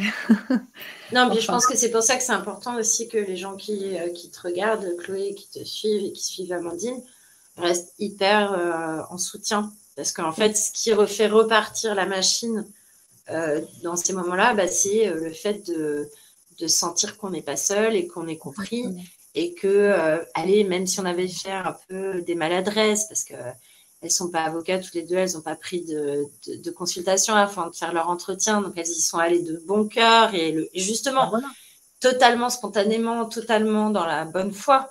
De bonne foi, c'est ça. Même si elles avaient fait des erreurs tactiques en violant un petit peu à droite à gauche un petit article de la loi de 1881, ça ne vaut pas la peine de les foutre en l'air pour ça. Je veux dire, on passe au tribunal et puis voilà, on prend sa petite amende et on s'en va et c'est tout. Et on apprend. Ça, c'est tout. Il y a beaucoup de journalistes qui, dans le temps, avaient ça à vivre. Donc, maintenant, peut-être moins, les mainstream doivent avoir moins d'ennuis. Mais non. Voilà. Et une autre chose aussi que je voulais dire, c'est qu'on sait en France que les tribunaux sont lents.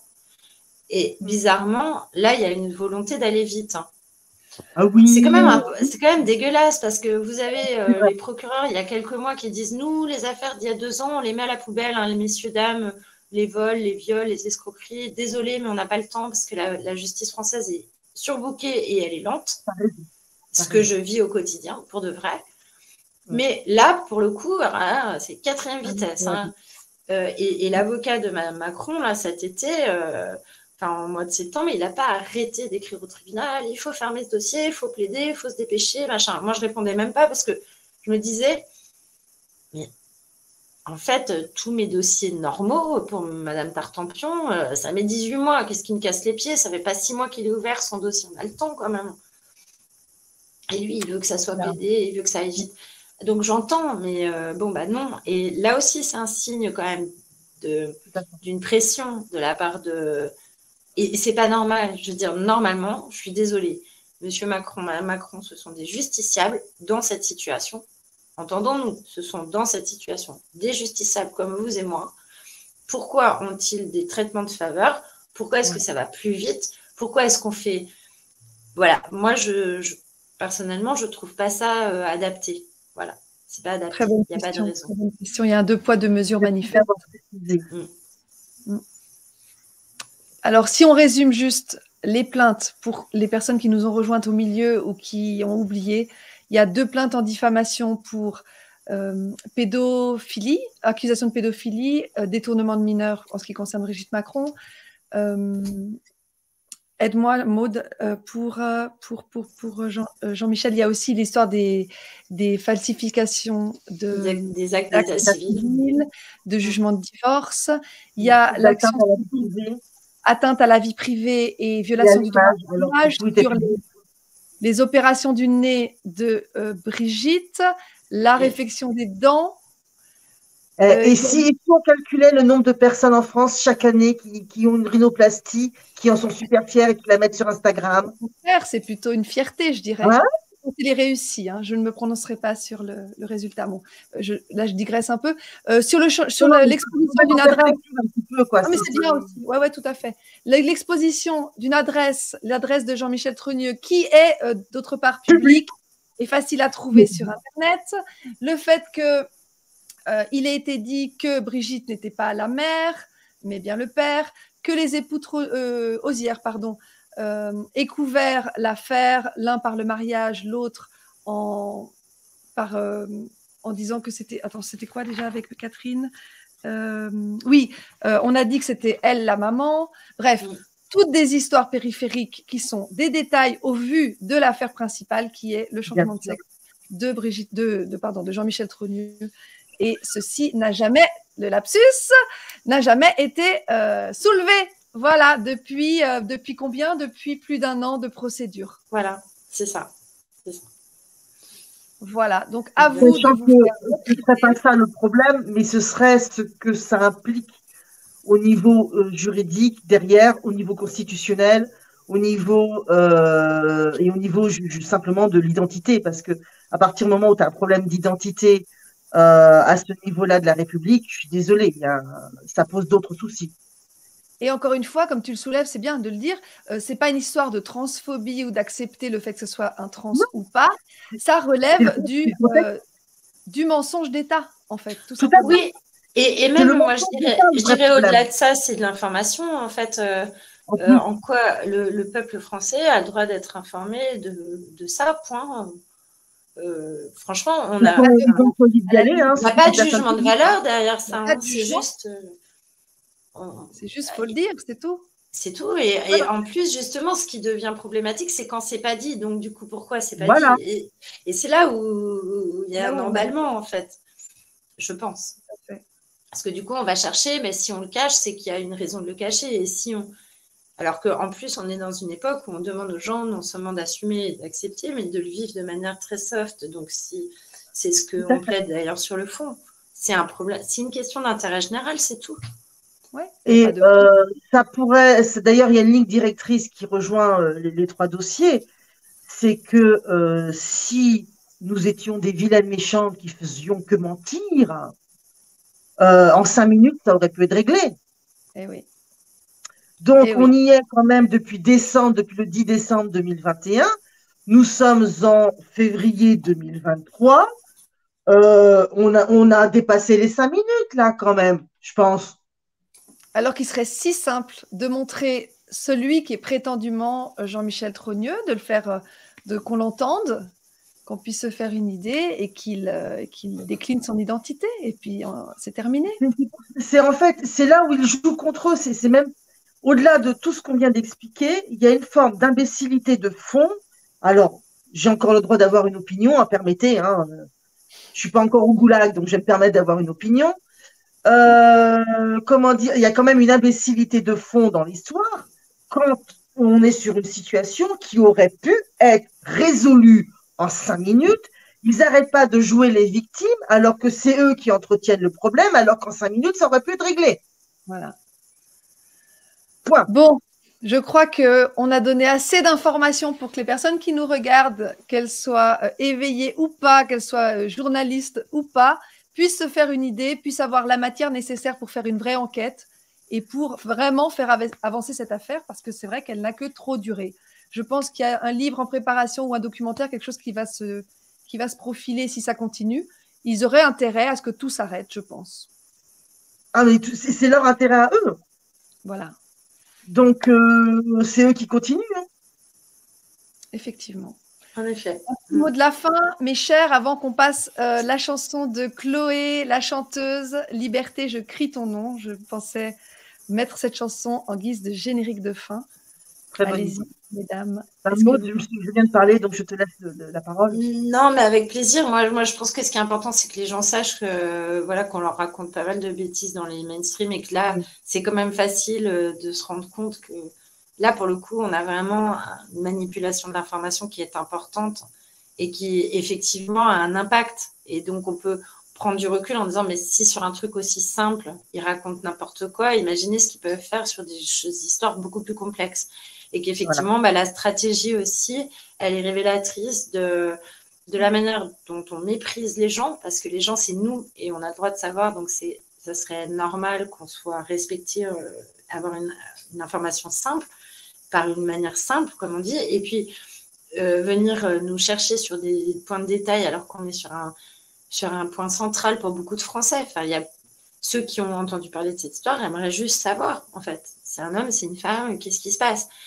Donc, pour moi, ça synthétise un peu tout ce qu'on vit, c'est-à-dire le mépris, l'utilisation du pouvoir à des fins personnelles, la manière de casser les gens dans leur entourage par voie de presse ou par voie de diffamation locale. Enfin, voilà, on a tous les ingrédients de ce qu'on a pu vivre, avec en plus, je dirais, encore une fois, si c'était pas si grave, on pourrait en rire parce que le sujet est pourrait être pris avec beaucoup d'humour. Moi, je pensais à ça. Je me disais, et un Coluche et un Le Luron, ils auraient traité ça comme ça. Bon, je suis un peu vieille, je sais, mais Je veux dire, j'imagine comment il l'aurait traité et ça aurait été une partie de rigolade pour tout le monde, quoi, y compris pour le concerné. Enfin, je veux dire, du coup, voilà, et c'est malheureux. Mais je suis contente que tu nous aies donné la parole, Chloé, pour mettre tout ça au carré.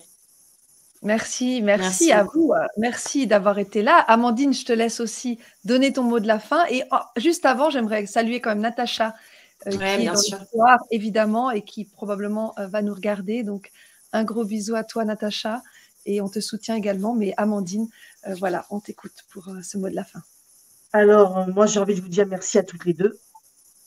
Parce que moi, j'avais hâte que Maud, tu puisses prendre la parole d'une manière qui soit plus accessible et plus élargie que ce qui a pu avoir lieu précédemment, parce que c'est quand même toi qui as le nez dans les dossiers et qui a 25 ans d'expérience dans le droit. Ce n'est pas notre cas toutes les deux. On n'est pas avocate, on en est très consciente. Avoir aussi l'occasion, du coup, d'avoir une parole qui soit plus crédible, enfin crédible, même si on s'est déjà exprimé de manière crédible, mais qu'on n'a pas été reconnu comme crédible. Donc, d'avoir une parole qui puisse enfin peser en termes de crédibilité sur la véracité des procédures et la véracité du surréalisme méprisant, méprisable et acharné et persévérant dont on fait l'objet, y compris de la part de médias mainstream, pour quelque chose qui aurait pu être réglé en 5 minutes. Et qui, en soi, n'est pas un problème, mais c'est ce que ça révèle et ce que ça cache qui est le problème. Tout à fait, Amandine. Merci beaucoup pour tes mots puissants. Merci vraiment à vous deux d'avoir participé à cette émission qui était, à mon avis, nécessaire pour faire le point sur vraiment ce qu'il en est, les faits, rien que les faits, et non pas des idées, non pas des opinions et non pas des préjugés. On se retrouve pour la suite. Donc, on vous soutient le 14 février. Est-ce qu'il faut être là, quelque part, pour vous soutenir le 14 février? Est-ce que, Amandine, tu souhaites donner un rendez-vous? Pour autant que je sache, de toute façon, c'est juste le jugement. Donc, il n'y a pas de plaidoirie, si je me sauf erreur de ma part, Maud. Non, il n'y a pas de plaidoirie. Ils vont lire le jugement. Voilà. C'est tout. Ça prend 2 secondes. Voilà. Donc, je pense pas, là aussi, je pense pas que ça vaille la peine que dans les difficultés financières dans lesquelles nous sommes majoritairement plongés, les Français, d'aller dépenser de l'argent pour absolument être présent pour 2 secondes de lecture d'un jugement. Ça ne changera rien au jugement. Et je préfère savoir que les gens ont la lumière, le chauffage et de quoi manger. Pardon. Ben voilà à qui vous avez affaire. Voilà, des personnes très humaines. Merci, Amandine, d'être toi. Je sais que c'est douloureux. Tout ça pour la vérité, pour ne rien y gagner personnellement, évidemment. C'est au service de la cause, au service du grand public et du droit qu'ont chacun et chacune de savoir la vérité. Merci pour ton abnégation, merci pour ton implication. Merci à Maud de vous soutenir et puis on se dit à bientôt. En tout cas, on vous soutient avec le cœur, si tu permets, Amandine, ça ne coûte rien du tout. Et on peut le faire, on pourrait le faire. Je vous souhaite une très bonne soirée, mesdames, une très bonne soirée à toutes celles et ceux qui nous ont écoutés. Et puis, on lâche rien, on continuera, quoi qu'il arrive. Ouais. Au revoir. Merci. Au revoir à tous. Merci.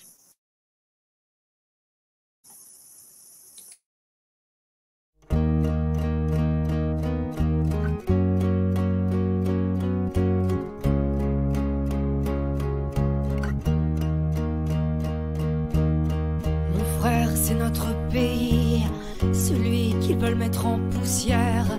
Car si la liberté faillit, que deviennent nos droits, nos terres? Ma sœur, c'est notre patrie, celle qu'ils veulent mettre aux enchères pour faire taire les démentis et pousser l'ombre sur la lumière. Mes frères, il est temps d'éclore, de porter notre parole au front.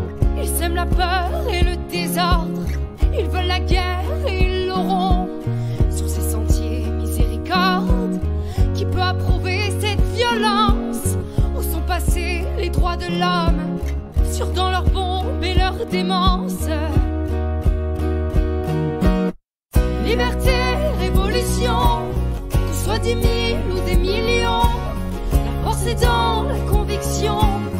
Liberté, je crie ton nom. Liberté, révolution. Pour nos enfants, nous marcherons. Non, jamais nous ne plierons. Et même à terre son nom, nous le crierons.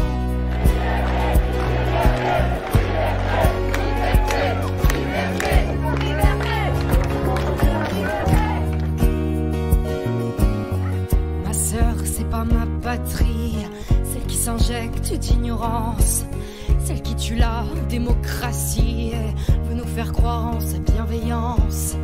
Mon frère, c'est pas mon pays, celui qui nous oblige par la contrainte, là où se masque la tyrannie et où l'on moque nos actes, nos craintes. Mes sœurs, non, c'est pas ma France, celle qui nous prive de liberté, culture, travail et résistance. Notre étendard s'est divisé, sur le drapeau la folie danse, de couleurs vives d'absurdité. Honte à eux et leur violence, soyons dignes d'humanité. Liberté, révolution, qu'on soit des mille ou des millions, la force est dans la conviction. Liberté, je crie ton nom. Liberté, révolution, pour nos enfants nous marcherons. Non, jamais nous ne plierons, et même à terre son nom, nous le crierons.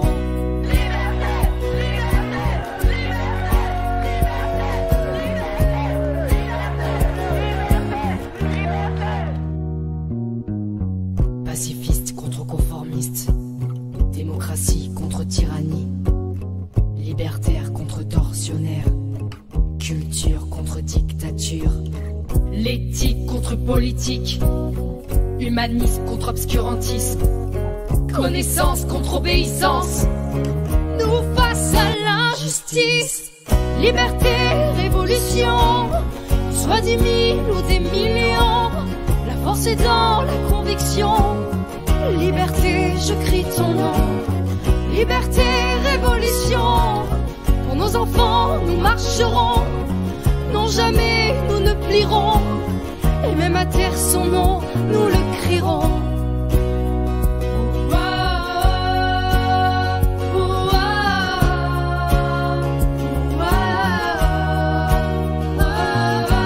On ne peut pas effectivement vivre sous une espèce de restriction des libertés permanente à chaque fois qu'il se passe un truc dans ce pays. Sinon, on va tous effectivement devenir fous, et sinon ça s'appelle une tyrannie.